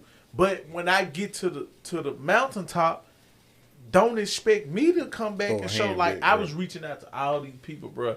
You know, like how we talked before United dropped, like, hey, bro, y'all got a podcast. I'm trying to get on there, bro. You know, big up the record that I got finna drop. Woo, woo, woo. Probably like 3 people reached out to me like, you know what I'm saying? I got you. Come on. You know what I'm saying? But when this record do what it's finna do, them same people gonna feel like they can hit me up because they know me. Like, bro, I need you to come on the podcast. And then they gonna be in their feelings when I tell them, shit, give me 40,000. Yeah. You know what I'm saying? Yeah, bro, acting different. But, bro, what was you doing when I needed the support? I needed the visibility, and I asked you for it. Let me come on here, and you didn't even reach back out to me. Yeah. And that's what. So I said all that to say this, bro. That's what used to bother me, bro, because I'm like, bro, like I know my heart pure. You know what I'm saying? And I know people see that, bro, because I show it in my actions. You know what I'm saying? So, like, what's stopping you from getting behind a movement, bro, that's only going to better us as a whole? Right. You know what I'm saying? Like, what is stopping you from doing it? You know, and I'm just talking about the people in the city in general. You know, I got ties with and I ain't gonna say no name, but y'all know I got ties with people who can really, no money involved, can push a button. Yeah. Like, can plug me with the right, you know what I'm saying? Yeah. But don't. But the same people say they love God so much. But because what they say ain't gonna preach. But they'll vouch. And they ain't gonna preach. But check this out. Check this out, fam. They'll hey, vouch. You need to have him come on the Preacher Man podcast. They'll go post. I do. They'll go post you know, I ain't gonna say, because I don't want nobody to feel like I'm trying to down on artists. And I'm not, you know what I'm saying? So I ain't gonna even use an artist name, but they'll go post certain artists when they music drop and all that. And I got personal relationships that I done had with these people since I was a child. And I'm pushing something positive, and they won't even just put up a post for me. I mean, and but I'm you know what? No, don't say that. Like, cause there's a lot of stuff that can be positive. You're not pushing positivity. You're pushing life. You know what I'm saying? Like me saying have a good day is positive. You know what I'm saying? But if I say, hey, you know what, man, here's something on your light bill. Man, here's something for your gas. You know what? You and your family eating tonight? Man, your dinner on me. Man, that ain't just positive, nigga. I changed your life. Impacted like, you see what I'm saying? That's the impact. I like and so, to say I'm doing what God loves. You see what I'm saying? Exactly. That's positive. what I always say. It's saying have a nice day. I'm doing what God loves. You know what I'm saying? And that's why I was telling you, JB. I'm like how you ain't bagging it? You know what I'm saying? But you hurry up and I keep reiterating this. These are the same people that you get on TV and say they love God and God for me and all of this, but you'll push something that is of the devil. It ain't no way around it. God ain't involved in nothing that got to do with killing, lusting, sex, selling drugs. God ain't involved in none of that. Period. But if you give a good offering to the church, right, and you get you over there to the side, if I give you a $10,000 check, it's gonna help God's people. And now. I guess we segue good into it, like, cause you were talking about this for a long time. Like, how did you? What made you come to not only the record but the title of the record, and then the people that you had get on the record? Bro, just honestly, first of all, my whole life, bro, this is just the type of music I always done. A lot of people just never got a chance to hear it because how was you gonna hear it? Because I never put out an album. So basically, that's what I'm saying. The radio ain't gonna play it. The club ain't gonna play it, right? Yeah. Like the only reason records like Certified, Don't I Look Good, Damn, and only reason them records really was made was because it's basically if I wanted to be heard, that's what I had to do. Yeah. Like, and I had shout out to my guy John Will. I love him to death. He was basically my first producer, right? And we used to make all these dope records. And he was just 100. One day he just sat me down and told me, he said, man, D, man, I'm going to keep it real, D. Like, man, you going to have to go find you another producer to make some club stuff. Because he was musical, like guitar and not. So everything we were doing was, on that. Right. And he was just being honest. He was like, man, because see, we got hard, but I ain't going to play this on the radio. You know what I'm saying? And so he the one pushed me to be like, to do something different to be heard. And so long story short, bro, like when all that came about and I got on and I stopped, I still went back to what was true to me. So when I got my deal, bro, like, and I went to Cali and recorded my album, it wasn't nothing like what they thought it was going to be. I guess they thought I was going to come do a bunch of certifieds and, like records like that. But it was totally different because I felt like in my mind, I was like, okay, I got the deal. I done made it. I got a bankroll. I got money put up. Now I can do what I love. I got a machine behind me.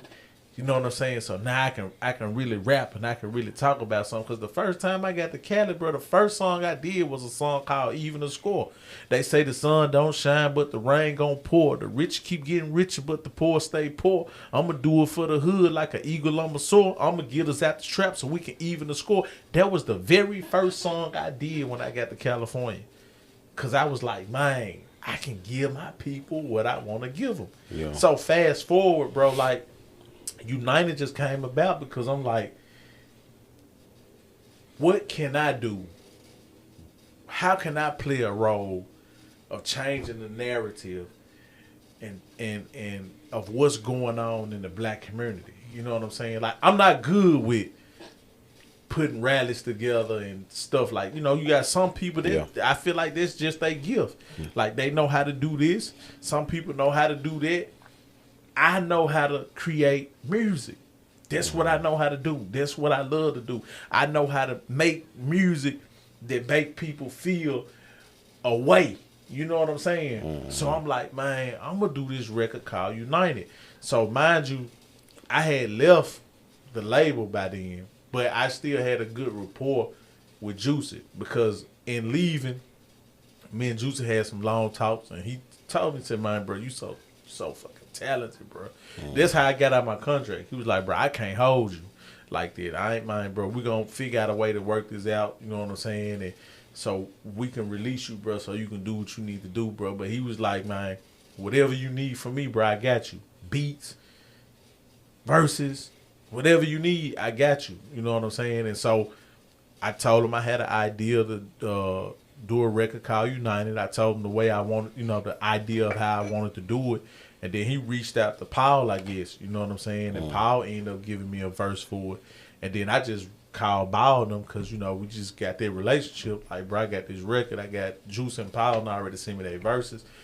And so they came to my studio. They dropped their verses. And this was some years ago. And then I had Gift on the record, right? But is that to do with singing? People see me, but they just don't know. Okay. Don't give. So what really happened was I never pushed the record because I couldn't get the production done like I wanted. I had a few different beats done for it, and then the beat that I went with, I ain't like it at all because I knew how I wanted it to sound. But everybody I was trying to tell, like, nah, I want it like this, they couldn't deliver. So fast forward to now, bro, I'm still sitting on this record, right? And so I started making beats. You know what I'm saying? Started doing my own production. And, man, one day, bro, I was just sitting at my dinner table, and I'm, like, going through some samples. You know what I'm saying? And then I hear this sample. Oh, oh, and immediately, bro, I was Oh, like, well. that's it. That's it. I'm like, that's the United record, because that's what I was looking for. Like, when I would tell people, I would be like, man, I need some. My way of explaining it was like, I need some of that old Negro spiritual, like the ancestors, in the in the Underground Railroad, chanting trenches, and yeah. singing, and you know what I'm saying. That's what I used to tell them, and nobody could give it to me. So when I heard that was it. You know what I'm saying? Mm-hmm. And so I put the beat together, got the tempo, went and pulled up juicing them verses, balled them verses. It matched up. You know what I'm saying? And then I was like, I didn't want to use power for it because I was like, I need some new blood on this joint. You know what I'm saying? So I reached out to NLE Chopper and talked to his mama back, a few times because that's who I Yeah, I wanted remember to you get said on something it. about that. Yeah. And she was just like, man, he busy. We're gonna get back to him. And so my little bro Javo hit me up. He was like, man, you ever heard of my little cousin Frisco Trey? I was like, nah. He was like, man, go check him out. He signed to Warner Brothers. He's like, man, he probably gonna want to be a part of it.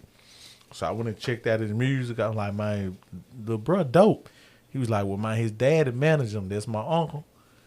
I'm gonna link you with him. He linked me with his daddy. Shout out to Coach.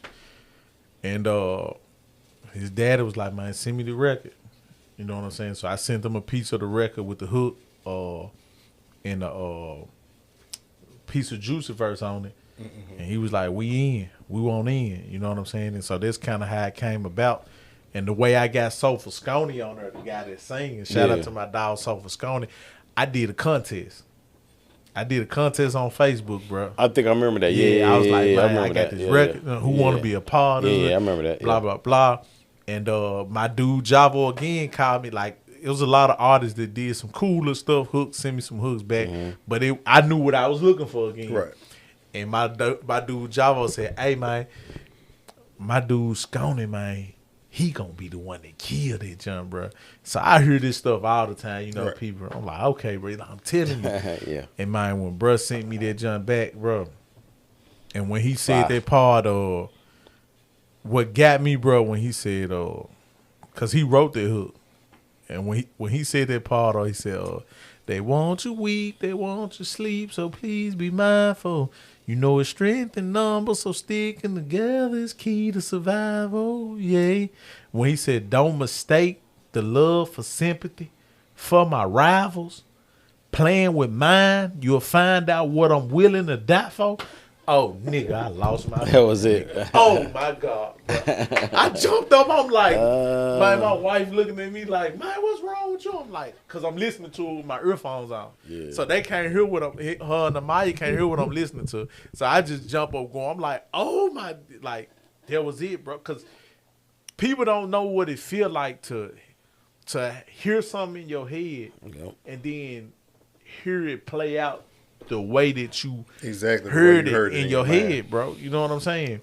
That's magic. That's when you know it's magic. When it come together like that, that's when I know that it's magic, bro. Like with Certified, like Joe Blow played the instrumentals, but I really produced that record. To be honest, because I heard all of it in my head. All the stuff, and I called him like, bro, I got one. And he like, what? I'm like, man, bro, I'm certified. I'm telling him the hook. And he like, man, pull up on me.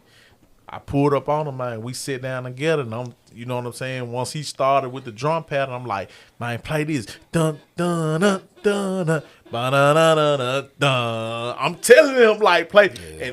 And he, man, Joe playing this shit the way I heard it in my head. So that's when I knew, like, this magic. Mm-hmm. Like, this it, cause you doing this the way, like, this God for me, cause that mean we on the same wave vibration for it to come out the way you ain't in my head, and for it to come out like that. So that's how it was with United. You know what I'm saying? When it came out like that, So man, shout out to Juicy, Baldwin G, Frisco Trey, Soulful Scony, who all a part of that, man. And I just need to get people to support that joint, man, because I got some powerful stuff coming behind it, like a lot of people hit me up about their record, like, man, this junk there. But bro, Where can people get it at? Because I know it's everywhere, on YouTube. everywhere. And that's actually where I listen to it at on YouTube. But like, if people want to Amazon, stream it, iHeart, Spotify. We at 31K on Spotify already. We had some thousands on Apple Music already. This done everywhere. Everywhere, digital music is distributed to is everywhere. So they can get it from any of those platforms, you know what I'm saying? And like I said, I got a joint called Flowers I'm coming with next. Tough. Now I heard you got the United. That's what we went off on everywhere else, but we finally were talking about the United single, and that John is it's a powerhouse. You know what I'm saying? Now when you, which I know you don't go to like the trend of kind of what's happening now.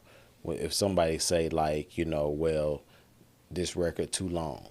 Mm-hmm. You know what I'm saying? Because honestly, more like now, people that had their records is more like people got like 2 or 3 minutes. Yeah. You know what I'm saying?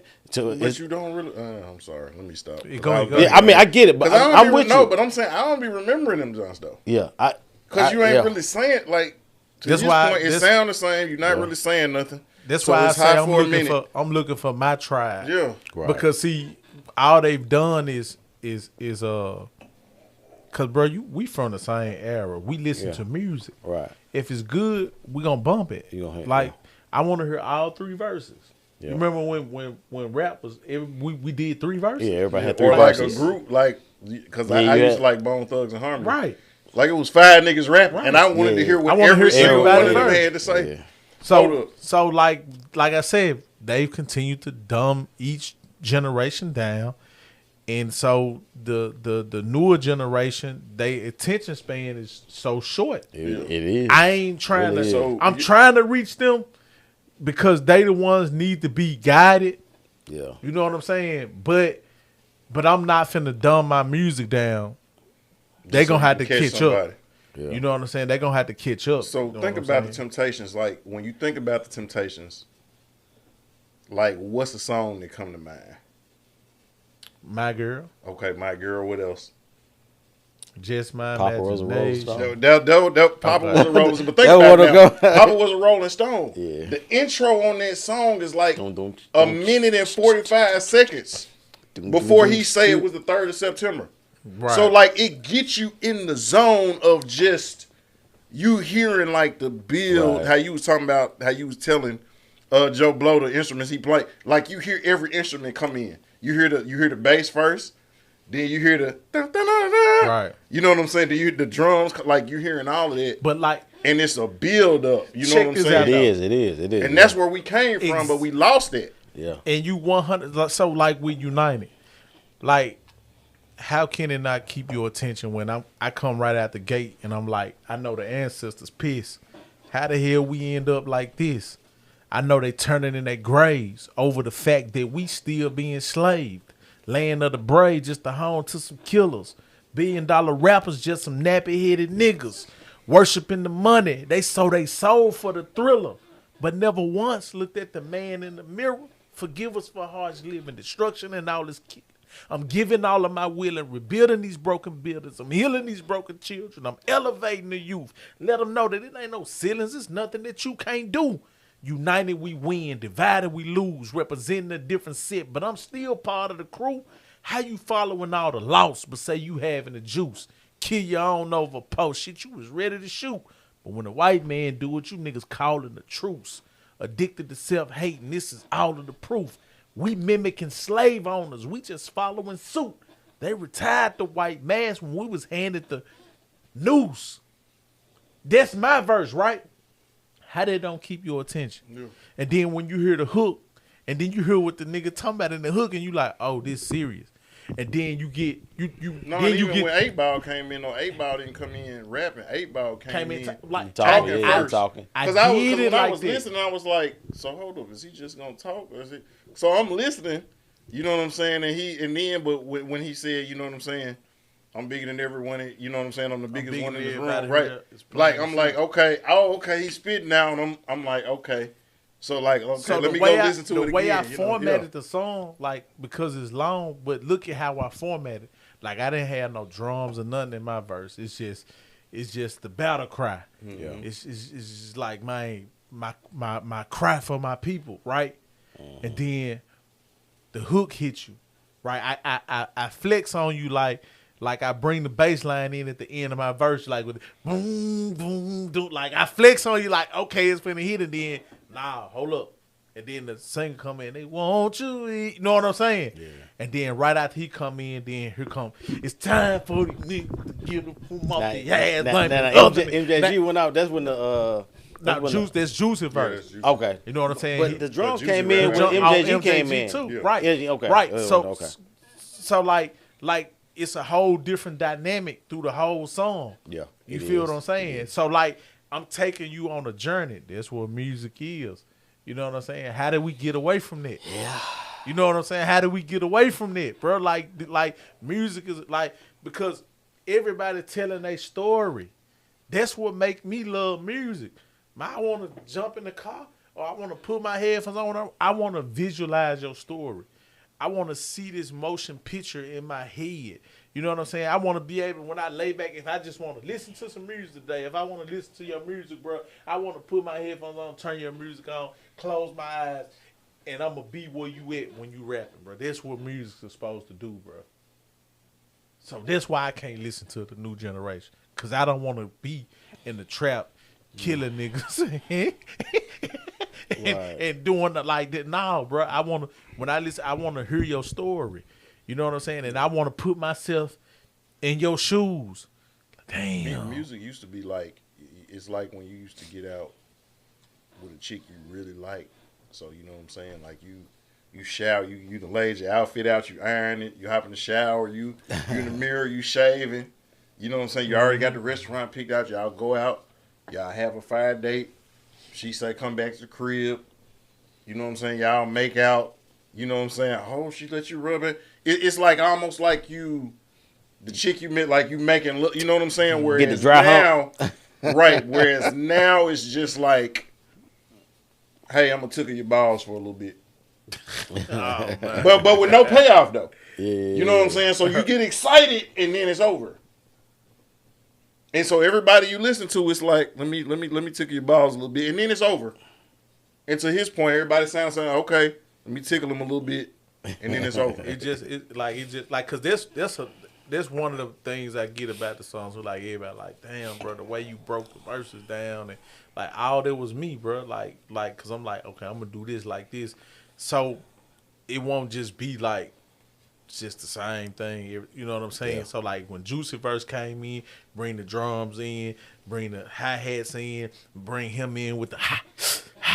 Then when Frisco verse come in, let's fall back on the drums a little bit. Now let me bring in this whoa, whoa, oh, whoa, you know what I'm saying? Like that African energy, you know what I'm saying? Yeah. And then boom, we strip it right back from you, we go right back to the hook. And then if you notice, like right after the hook, and I bring the so like when he said playing with mine, you find out what I'm willing to die for. Yeah, and he said, whoa, and that's when Ball started talking. Now I'm bringing you this triumphant chant. Whoa, like it's just a whole different dynamic. Yep. You know what I'm saying? Then when Ball verse come in, I ain't giving you nothing but the 808. I ain't giving you the snares and all that. Doom, bigger than everybody here. Doom, doom, doom, doom. You know what I'm saying? Because I'm leading you up to how MJG finna killing that. And then I drop the whole thing back in. I'm happy like a mom. I'm so glad with it. You know what I'm saying? Yeah. So, like, how can you not, like, sit and, like, listen to that whole record? Because it's really, like, a whole different dynamic on everybody's part. You know I just want to know how much I got to pay you to be on the song. Mike, I'm just saying. Yeah. I'm just saying. Nothing. I done killed auditions. It's coming. Didn't make the cut. It's coming. And I was told this because I ain't commercial enough. Yeah. My run is all Walker. Guess I ain't Herschel enough. Ooh. And I ain't hungry. I'm starving. I ain't thirsting enough. I done heard it all from I'm hard to market, the two rebel. But when it come to rocking the crowd, I boulder these pebbles. When it come to burying artists, I hold the shovel. And when it come to being hot, I spit the devil. The word on the street is I'm too nice to not be on. So why the hell I gotta make a dancing poppy song? I used to have a message, but to fit I neglected. I used to be a blessing, but now I'm living wretched. So if I end up failing, that's to be expected. But loss is not an option. Somehow I gotta get it. I'm trying to get in there, Veli. That's all I'm saying. That's all I'm saying. Shit. That's all I'm saying. Put it together. Put it together. That's all I'm saying. I just want to be in there. Come on. I just want to be in there. I just want to be. And in then there. we're going to do something on my end, just wanna too. be You know featured. what I'm saying? Yeah. Yeah, we're going to definitely do. I told you we are. Heard it. Hey, put it together, Rag. He giving you the put it That's together. over. He gave me the green light, like the green on the. Man, Yeah. put it together, bro. But like I said, when I do what I be doing for my projects, like, I'm just like that, bro. Like, I already be having, like, I know what I'm. Yeah. Yeah. Like when You I got a vision when I put already the track, was on I know. Like, it's just like when you, so like I got a record, the intro for the album called "Food for the Soul." Like, of course, if somebody got a plug with John Legend, bro, throw it. Man, this shit incredible, bro. Like, throw me a hook, bro. The hook I already wrote. Like, I already know there. you big time, bro. I ain't got my pockets can't afford you right now. But that's who, when Yeah. I wrote the record, But that's in your who I mind. had in mind. Yeah, like yeah. this, when I heard the beat, I'm like, man, this John Legend. Legend and right I here. wrote it that way. You know what I'm saying? When I wrote it, like if you hear the record, like, you'll be like, oh yeah, bro. You know what I'm saying? So like, this just how my mind works. Like, when I do something, like, I already be knowing like who I'm gonna put on it. You know what I'm saying? Like, once I write the record, because I feel like that's why my music be so dope, because I ain't just finna put you on something Right. because I just like if I hear something, I'm like, damn, Rag on kill that. Yeah. You know, instead of me just, I'm just finna I'm throw gonna this person put you up. on 'Cause, this. like, it's a Yeah. lot of different people. Like, Right. I got relationships with Frazier Boy, with Zed Zilla, with Kish, you know, like, just with a lot of different artists, you know, that I can just be like, hey, bro, I need a verse, come jump on this. But that ain't how my mind Right. works. Like, it gotta make sense. It gotta be tailor fitted. Yeah, it gotta make sense. Like, Yeah, I feel gotta feel like, okay, yeah, this gonna fit. Yeah. You know what I I'm can't saying? be on no song about snorting cocaine. No way I'm snorting cocaine. I don't know what to tell you. Bro, I ain't doing like, I done turned down a couple of my own family members, bro, which they understand it, but, you know, even didn't like make my little sense to you. partners that rap, bro, I'm like, bro, like, I had one of my niggas, he came up to me, and you should have seen his face, bro. He like, man, D, I want to get you on something. And you know, bro, like, it's hard for me to tell anybody no, because the reason why, because I always revert back to putting myself in that The way shoes. you was in, yep. Like, Yeah. I've been that nigga that, man, bro, I just want an opportunity, bro. Like, give me. Mm-hmm. So it's hard for me to tell anybody no. And I'm saying this for people that, like, I ain't even really got no relationship with. We just know. I might have went to school with you, or you grew up in the neighborhood. You might have been a little youngster in the neighborhood. Like, I don't got no relationship with you, but I know you. You know what I'm saying? Yeah. So it's hard for me to tell a person no. So he walked up on me at my cousin's food truck. He said, man, D, man, what I got to do to get you on the song, man? I said, man, what a record is? He said, man, I ain't got it yet. But I said, well, I'm going to tell you out top, bro. I ain't getting on nothing talking about no killing, no trapping, no none of that, bro. And man, got on down. Just like that, huh? Like, it is what it is, bro. I ain't lying. Like, bro, like, I'm 43 years old, bro. Like, what I look like, man, on the song, talking about I'm in the trenches and I got the chopper and I'm looking for a baddie, or I'm finna pop me a X, or, you know what I'm saying? Like, come on, bro. Like, so, like, this what I say about music when people say, you know, talk about age. Nah, you never too old to create music, but you're too old to be talking about certain Oh, content. yeah, for sure. Like, you Definitely. should have graduated, Yeah. you know, to another level. You know what I'm saying? I'm not finna be talking about the same shit I was talking about when I was 20 years old, bro. Like, this retarded. You know what I'm saying? Like, I'm 43, bro. Like, I'm a family man. You know what I'm saying? Like, but I still got stuff to talk about. But it's just grown man business. You know what I'm saying? We just big dog business now. You know what I'm saying? Like we ain't on this little boy stuff right there. You know what I'm saying? You could people can take offense to it or not, but that's true. That's immature stuff. Yeah. You know what I'm saying? Rapping about who I'm finna go ride on. I'm finna go get with my homie and do this, bro. This child's play, bro. I'm a grown man. You know what I'm saying? I'm trying to figure out how to put these plays together, man, so I can leave something to these grandkids. Right. You know what I'm saying?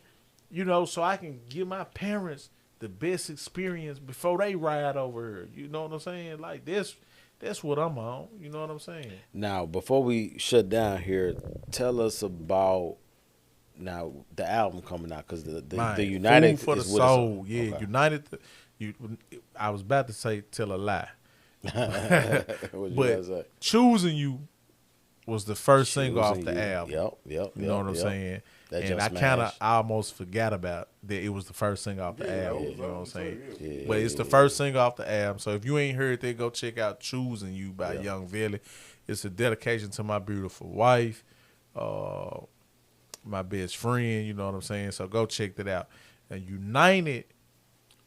The reason why I almost said it was the first single, because for me, United is Young Veli's introduction to the world. That's how I look at that record, right?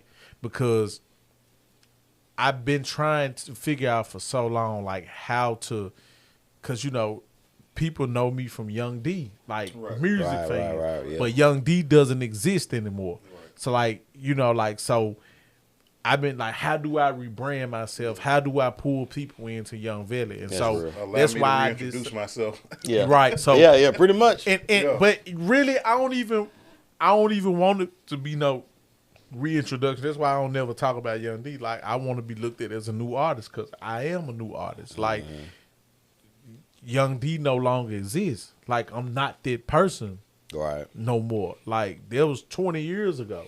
It's good that you got that awareness that you're not. But yeah, go ahead. Yeah. That's why like I don't go and perform certified and stuff like that. Like people ask me all the time. Right. But for me, I'm not trying to erase that part of my life, because that part of my That life set you got up me to It where exists, you right. but it's not Yeah, where but- you are right now. No, like this that. You know what I'm saying? That it's just like LeBron James in Cleveland and then LeBron James in LA now. Like that was what I did there is theirs. Like so all we looking at now is like what you doing in LA. You feel what I'm saying? With Kevin Durant. Like what you did with the Warriors, that's Right. that. What you doing in Phoenix, nigga? Like this what we on now, right? So this what like I want you to know Young Veli. So I looked at that record as really like my first official single off the album, because it's the introduction to me. And the reason why I say it's the introduction to me, because the names that I got on there, you know, the people, the artists that I got on there, you know, like Frisco Trey, upcoming phenom, he signed to Warner Brothers. You know what I'm saying? Got a major following, dope artist. And then of course Ballin' G. Where you from? He from the city. He from here? Okay. Yeah. So Ballin' G, and then of course Juicy. You know, these folks got a major fan base and stuff like that. Yeah. You know what I'm saying? And so now they fans are really in to see, okay, who is this Young Veli guy? So now you get to see who I am. So now I done set you up, because now you going back and putting the up catalog. other records like Yeah, this. So now you like, okay, this nigga dope. So now when I drop this second single or third single, which is Flowers, now you gonna know like, okay, yeah, this ain't no fluke. This nigga the real deal. You know what I'm saying? And so like, because today's generation, like I just been doing a lot of studying like on how to market and stuff like that. You know what I'm saying? Like really before you drop an album. So like I'm really trying to drop 4 singles before I release the whole project. So I'm not saying it's gonna end up going like that. So you want more away? Well, no, 2 more. Two away. more. 2 more away. 2 more. Okay. So like where we in now? So on the 27th, it'll be 1 month since United dropped. So I'm looking to maybe drop June Flowers, and then I might let that run a month, and then drop the album in July, but just drop the album, but drop the single, like maybe like a couple of weeks before the album. The next single, So the which will album's be done. Top Floor. The album is done. Pretty much done. I got a record I got to finish with Project Pat. He is done. Right, his verse is done, but I got waiting on my guy T-Mac to come drop his verse. Y'all know who T-Mac is? I don't. T-Mac a gospel rapper. He like family to me. Dope guy. The Jesus Christ song. Okay. If you ever been out and you seen the sheets on the expressway and all over the streets that said T-Mac Jesus Christ song, they be everywhere, all up and down the highway. My I good look brother. him up now. Yeah, Yeah. So he on that record with me and Pat, and I got a guy doing the hook on that John Big Faith.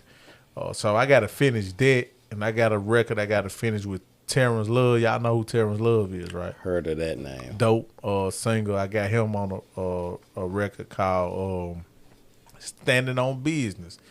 It John so Standing hard, on business. It's another one for John Legend too. Like it's one of them. Like so, the whole album I told you got that the choosing you type feel to it. How many tracks you gonna have on the album? 10. I ain't doing no more than 10. Okay, You don't get paid for no more than 10. For sure. You know what I'm saying? So it ain't no need to be trying to be Do the all most, extra. yeah. Okay. You know what I'm saying? Now if I was now if I wake up tomorrow and it's United just and shot off and we doing 3-4 million streams a month, then I might add some extra to it to catch Right. you know what I'm saying? To catch that streaming yeah. wave, you know what I'm saying? Yeah. But yeah, man. But yeah, this dope, bro. Well, Go so ahead. now this I know the time is far spent. Mm-hmm. I know this is tender to you. Definitely tender to you. Yeah. So, because you've been on Facebook, like I read the comments, I don't respond. Right, of course not. You don't respond. So, how do y'all feel about Penny and the Tigers and Mint or fail? We gonna make this you quick. already know Go where ahead. I'm We at. are. Yeah, You know where I'm at. I know where you at. But like, how do y'all feel about Now it? let me just say my You my go thing. first, then Veli, you go. Because I already know. how I Cause we done talked about this on social media. Right. Now, like I said, I read it. Right now, this is what I think about Penny. I'm not in the fire Penny camp. You know what I'm saying? So I must definitely say that I'm not in the fire Penny camp. My thing is that I think that he needs to take a look in the mirror to see what he needs to adjust and kind of improve on, because he can get players. Penny gonna get players. We gonna get players next year. He can get players. He definitely gonna be in the Yeah, he gonna get players. But the thing is, I put two also on social media. Coaching is more than just the X's and O's and getting players, right? You have to create a culture of what you want to see. You know what I'm saying? And so my thing is, I think Penny needs to know that culture. Like, and to me, and it's hard because of the NIL and the transfer portal. So you may be filtering 7-8 kids out every year. You know what I'm saying? I just think Penny needs to create a culture. If he can't create one, you can hire somebody to help you do that. You know what I'm saying? That's my thing. Hire somebody to help you create a culture, because for one, we know you can get the players. You can get the players. Now, the thing is, can you actually get those players to buy in? Because I saw Jeremy Hunt. I went to high school with him. You know, he said something as soon as we lost to Wichita State in the conference tournament. He was like, man, these kids, it ain't Penny's fault. It's just these kids ain't really, they don't know what it is to wear the Memphis blue. You know what I'm saying? Which is true. I agree with that. But then also it's like, these kids nowadays didn't grow up how we grew up in our era, right? Mm-hmm. You know what I'm saying? Like that Memphis State was everything to us. Mm-hmm. Like my dad's best friend was Dexter Reed, that played in the 70s with Memphis State. So I was around the 80s, around Anthony Douglas, Billy Smith. I was around those cats. I did the Larry Finch basketball camp. Like, you know what I'm saying? So I was in that. Like Memphis State. Difference. Yeah, Memphis State was our pro team. You feel me? So you already know me, like Penny, my folks. Elliot, my folk, Chris Garner, my folk. Yep. So like I was embedded in Memphis hoops. You know what I'm saying? Yeah. From, Sylvester Stallone is my dad's cousin. I mean, that's it. Sylvester Four. Gray. No, Yeah, Gray. Sylvester Gray. Great. Okay. I was at 4. I'm like, Sylvester. Hey, Rocky. That's what's up. Yeah, no, definitely Sylvester Gray Yeah, was but one. my yeah, thing definitely is, great. this is my Yeah. take on it, bro. Go ahead, And go I'm ahead. gonna be honest. No, because a lot of times I be ragging with y'all. Yeah. But Nah, it's all all BS aside, bro, like this just my take on basketball. Period. Coaching has it's hard to explain. So let me give you a scenario. We'll talk. I'm gonna just bring this up real quick. Phoenix Suns, right? Okay. They struggle, right? Yep. So people say, "Well, man, why are they struggling? What you got KD averaging what he averaging, shooting what he's shooting from the field, amazing, and they really ain't had the big three, but like 26 games. But I tell people, well, that ain't even the reason why they losing. In this particular situation, I blame coaching. And they say, well, then why you blaming the coach? Well, because the reason why I'm blaming coaching is because the games that they win, and they winning with a small ball lineup, right? The games that they getting served is the games where like Boston, how they got blasted by Boston, right? Mm-hmm. Because you trying to play Nurkic in the game where he can't defend the pick and roll. So when they put Nurk in the pick and roll, they get wide open threes because he can't defend the pick and roll and he can't get out to the shooters. Same thing when in the Boston game, we was down 25 points. He went to the small ball lineup. They cut the lead to 6 twice. So in a situation like that, I put that on coaching because you see your identity is small ball. That's your best lineup. You only need Nurk for when you play the Lakers and the Joker, and you know what I'm saying, where you can play they bigs one-on-one. You know what I'm saying? Yeah. So, boom. Now, outside of that, I put the onus on the players because the players have to want it. And the example of that is this. Everybody say Greg Popovich is when he won them championships, they claim he was such a great, Pop, he's the greatest coach ever. He ain't won shit without Tim Duncan. Mm-hmm. And you can't say he ain't had the talent because he had Kawhi Leonard. He had LaMarcus Aldridge with Kawhi Leonard and a couple of other talented players. He still didn't win. But Kawhi got injured, though. What you mean he got injured in one series? Kawhi was there for... he was out. He went out that Golden State series. I said that one series. I'm saying the year before that, he didn't win with him. The year before that, he didn't win with him. After that year, he didn't win when he came back. Yeah. So I'm just saying, and it's not to slight him. Yeah. Because I'm just saying it's the players, bro. Like the players gotta, at the end of the day, bro, like I said, coaching plays a significant role, but to a point, Jay. At some point, man, it's the players. And that's what I bring up when I say, like, when you shoot 36% and you getting wide open, clean looks and clean shots and you ain't making them, I can't put that on the coach. Now, if Penny doing something where it's like you got a player – basically, like we'll use the situation just like Phoenix. If you got a guy and he getting beat every time, on the defensive end, and then you ain't subbing this man in to put somebody in where you can, run your switching defense and cut that out, then I got to put that on you because you seeing what's happening, you ain't changing it. But on this particular game, because I don't watch all the Tigers game, but on this particular game, you talking about the last one. I'm just talking about that particular game. I'm looking at it and I'm like, man, these niggas missing layups right at the rim. These niggas getting in the lane. The little red point guard, he getting right in the middle of the line, top of the key, wide open shot, short. Right. That's the player because you freezing up. Jones, I seen him have like two wide open three. One of them, he was so wide open, he took a dribble. You know how you set the shot. Right. Shot it, missed it. I can't put that on the coach. Y'all niggas just freezing up. You niggas missing open shots. So I'm not saying that Penny don't make mistakes. I just be judging off of the games that I looked at because I don't look at all their games. Yeah. So like that's why you don't see me. You only see me comment on what like I tell you like man I watched this game right here now because I don't look at all the games. You know even the games that they won when they was 15-2. Yeah. Like I might have caught 3 or 4 of those games. You know what I'm saying when they was winning. I just don't like when it come to Penny and I'm talking about like the people in the group.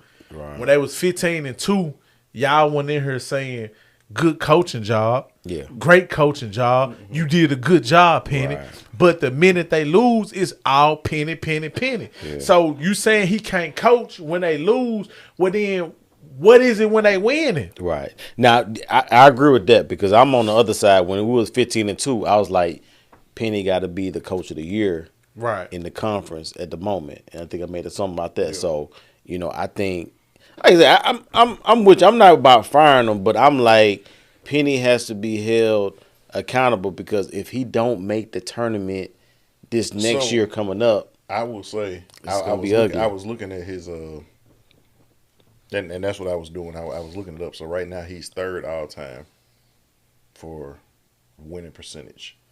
Now Calipari, I didn't look up where Calipari was at in his first 5 seasons. But over the course of 9 seasons, Calipari got the highest winning percentage, which is like 79% of his games. Larry Finch, which I think was like 11 years, won 59% of his games. Penny right now is winning 52% of his games, which means over half of his games, he's winning. He's 110-52. They say he in a weak conference. We really are. But what I'm saying is, was in a week right. What we was in the first 5 years, and Calipari first year, I want to say his first 5-6 years, first 5-6 years, they didn't make the NCAA tournament. I mean, even when they went to the championship game, that conference they was in was trash. Right. When them folk won and didn't lose but like 1 game or 2, whatever it was that whole year, their conference was trash. But nobody never said. See, I just wish Penny quit. Yeah, I remember. Yeah, you always said because see, I watched this with Larry Finch. Like people don't want to say it, but they're not gonna do Penny when like that. When it come to and I ain't talking about like you and us. I'm saying when it comes to like the group, the casual thing. When it comes to the group, like just being honest, like it's because of this. They did Larry the same way. He was the winningest coach in history. That man had 2 losing seasons out of 11 years. Man, they fired that man at the hot dog he couldn't sign Tony Harris, and Tony Harris had already said they got rid of Memphis wasn't on what he wanted to get away from home. They got rid of Larry Finch because them white folks didn't want Larry Finch there, and I'm just gonna keep it above. And he signed they bought season tickets, but Snap couldn't come to like Snap had to prop 48 out. Snap had to go get his grades up. Yeah, but they bought season tickets, boycotted the games. They did all that to Larry Finch. You know what I'm saying? And tried to fire him in front And when you go look in the groups, the Tiger group, and when you see what all the real, like, I don't have no problem with somebody. Yeah. Like I told one person, like, man, I don't have no problem with, like, what we just said. Like, if you critiquing the coach or saying what you don't like or saying what he messed up at, I said, my issue is, where were you at when he was 15-2 saying what a good job he doing? Yeah. And the person couldn't answer it. You know what I'm saying? Because a lot of people that hate that Penny get come from them. I'm just being honest, bro. It come from them. And that's why I wish he'd just walk away, because if he do, the school gonna go to shits. Yeah. But I will say, and it's like, and when I was looking it up right now, he's the only coach in his first 5 seasons to win over 20 games. The only one. That's over Dana Kirk, which Keith Lee and Andre Turner all them played for. That's over Finch. That's over Cal. That's over Josh Pastner. He's the only coach in his first 5 years to win over 20 games. And then think about what Penny, like, think about how they sabotage their mind. Like, ain't nobody really looking at that. Imagine what them folk would have did if they hadn't pulled that BS with Wiseman, bro. Oh yeah. See, people don't want to. They don't want to talk about that, bro. Yeah. Like these. Yeah, they did them in. They did them in with that. And so no. I'm talking about the what we. The powers I'm just that be. talking. I about get the you. I group. get you. I get you. Like they don't don't never wanna bring acknowledge that. man. It's been 6 years, but y'all ain't bringing up the fact that man, we was finna do some damage Oh, for sure. with Wiseman and Precious. yeah. DJ Sure. Jeffries, Lester Keonis. We was finna do some damage, bruh. And somebody made a call. Yeah. And they did do like that, bro. Like, how you gonna punish a player for taking money from a coach helping him when he wasn't even a coach? And this was 2 years prior, bro. Like, Right. think about that, bro. Yeah. Like, and y'all don't even bring it up. Like, we don't know what would have happened after that if them folk had went on and went to the Final Four, won the national championship. How many other greats would have been like, I'm going with Penny. He already getting, good recruits anyway. But get just players, imagine, and then just imagine like how the people that would have been coming after that would have really been like, okay, I gotta listen to Penny. These folks that won a championship. Mm-hmm. He done sent Wiseman and Pressure to the league. Know what I'm saying? Yeah. Like they really, I feel like that was the season that really kind of detoured the Tigers from going to what Penny was trying to take them because they was going somewhere that year. How his connection with Sylvester Gray and his folks, like you already know, like my pops, Larry Finch coached him in high school at Messick. Larry Finch was my dad's coach in high school. Mm-hmm. My dad played at Russ, and he transferred to a college in Pensacola. He was averaging like 25 at that junior college in Pensacola. He got a scholarship to Memphis because at that point, Finch was the assistant coach. You know what I'm saying? So, like, for me, you know what I'm saying? It's a personal thing, and then you already know, my relationship with Keith Lee. Mm-hmm. You know what I'm saying? So, like, you already know, like, nigga, we moved back to Memphis, like, nigga, go all the way down, go to the left. I bleed the tiger blue. Yeah. You know what I'm saying? And what I said, we first started doing podcast, I said I did not like the Penny hire, not because he was not a good coach, not because he wasn't good for the city. I knew that when the wins did not translate, the conversation would be, we need to do something else. And my thing is that we have to remember, we look at when we lost to Kansas. We look at when that run when Danny Kirk was the coach between like 81 to like 86. But you got to remember how many dudes off those Tiger teams went to the NBA. Like everybody talk about Keith Lee and Andre Turner, but like Brad Sellers, Baskerville Holmes, Vincent Askew. Like we had like 8 or 9 dudes in that 5 years that like made it to the league. Who do we have, like, realistically? Yeah. You know what I'm saying? In Penny's tenure, how many dudes made it to the league? Off of the Cal teams, realistically, Earl Barron didn't get drafted. You know what I'm saying? CDR did, but he didn't have a long career. And Antonio Anderson didn't get drafted. Derrick Rose, of course, was a lottery pick. Tyreek Evans was a lottery pick. But for the most part, like, most of those guys, like, we had some good dudes. Yeah. Rodney Carney got drafted. Right. Shawnee Williams. Right. But for the most part, you talking about over 9 years, he had the same amount of guys that Danny Kirk had in 6 or 7. Yeah. You know what I'm saying? Like, you look at Larry Finch, Elliot Perry, Penny, Billy Smith, Lorenzen Wright, David Vaughn. And keep in mind, those are not on the level of some of those Dana Kirk guys or some of those Calipari guys. Yeah. But Penny, I would say, the only players who have a better resume with the Tigers than Penny is Larry Finch and Keith Lee. So you can flip flop is Larry Finch, Keith Lee, or Keith Lee, Larry Finch, and then Penny. And how Veli just alluded to, the way they did Finch dirty. Penny has done so much for this city. He did so much for the program. I personally was like, I did not want him to get it because I know how we do. We have so much recency bias where it's like, what have you done for me lately? And we don't look at the overall resume and what you've done for me in my life He's like like, oh, this- you didn't do nothing for me last week, so you got to go. And Or this we got a somebody question. that genuinely Love Memphis. about the city. And Rep that's- Memphis. That's why I want them to just let them folk have it, man. What Let happened to them this people fuzzy have it. thing? Yeah, no, that's what I was saying. It's doing Yeah, it now. yeah, something happened. But yeah, we We can go. offline. No, No, it's we not lying, good. it's No, good. no, it's just fuzzy. I think, yeah, whatever happened. But no, we good. We still online. But yeah, that Penny thing. My thing with Penny is that I'm rooting for him. I think he You is. really want him to go. I really That's what I don't. believe. Really don't want him to go. I believe you want him to go, Billy. But the real thing is one NCAA tournament victory in his first 6-7 years. And You so want him to go now- like you did Drew Bledsoe when he was playing quarterback for the Cowboys. But Nah, look, he didn't man, want to go. I forgot to tell them, man. Make sure y'all hit me up for them Memphis Okay, United okay. hoodies. Yeah, tees, yeah. Hoodies 25, tees 20.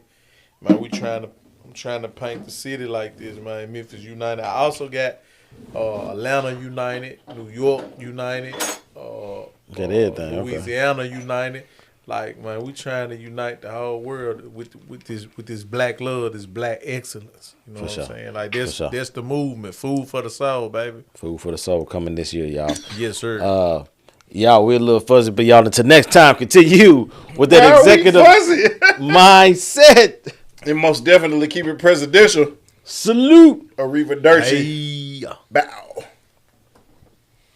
Man, that was a good segment right here, man. Yeah, that was good. That was good. As soon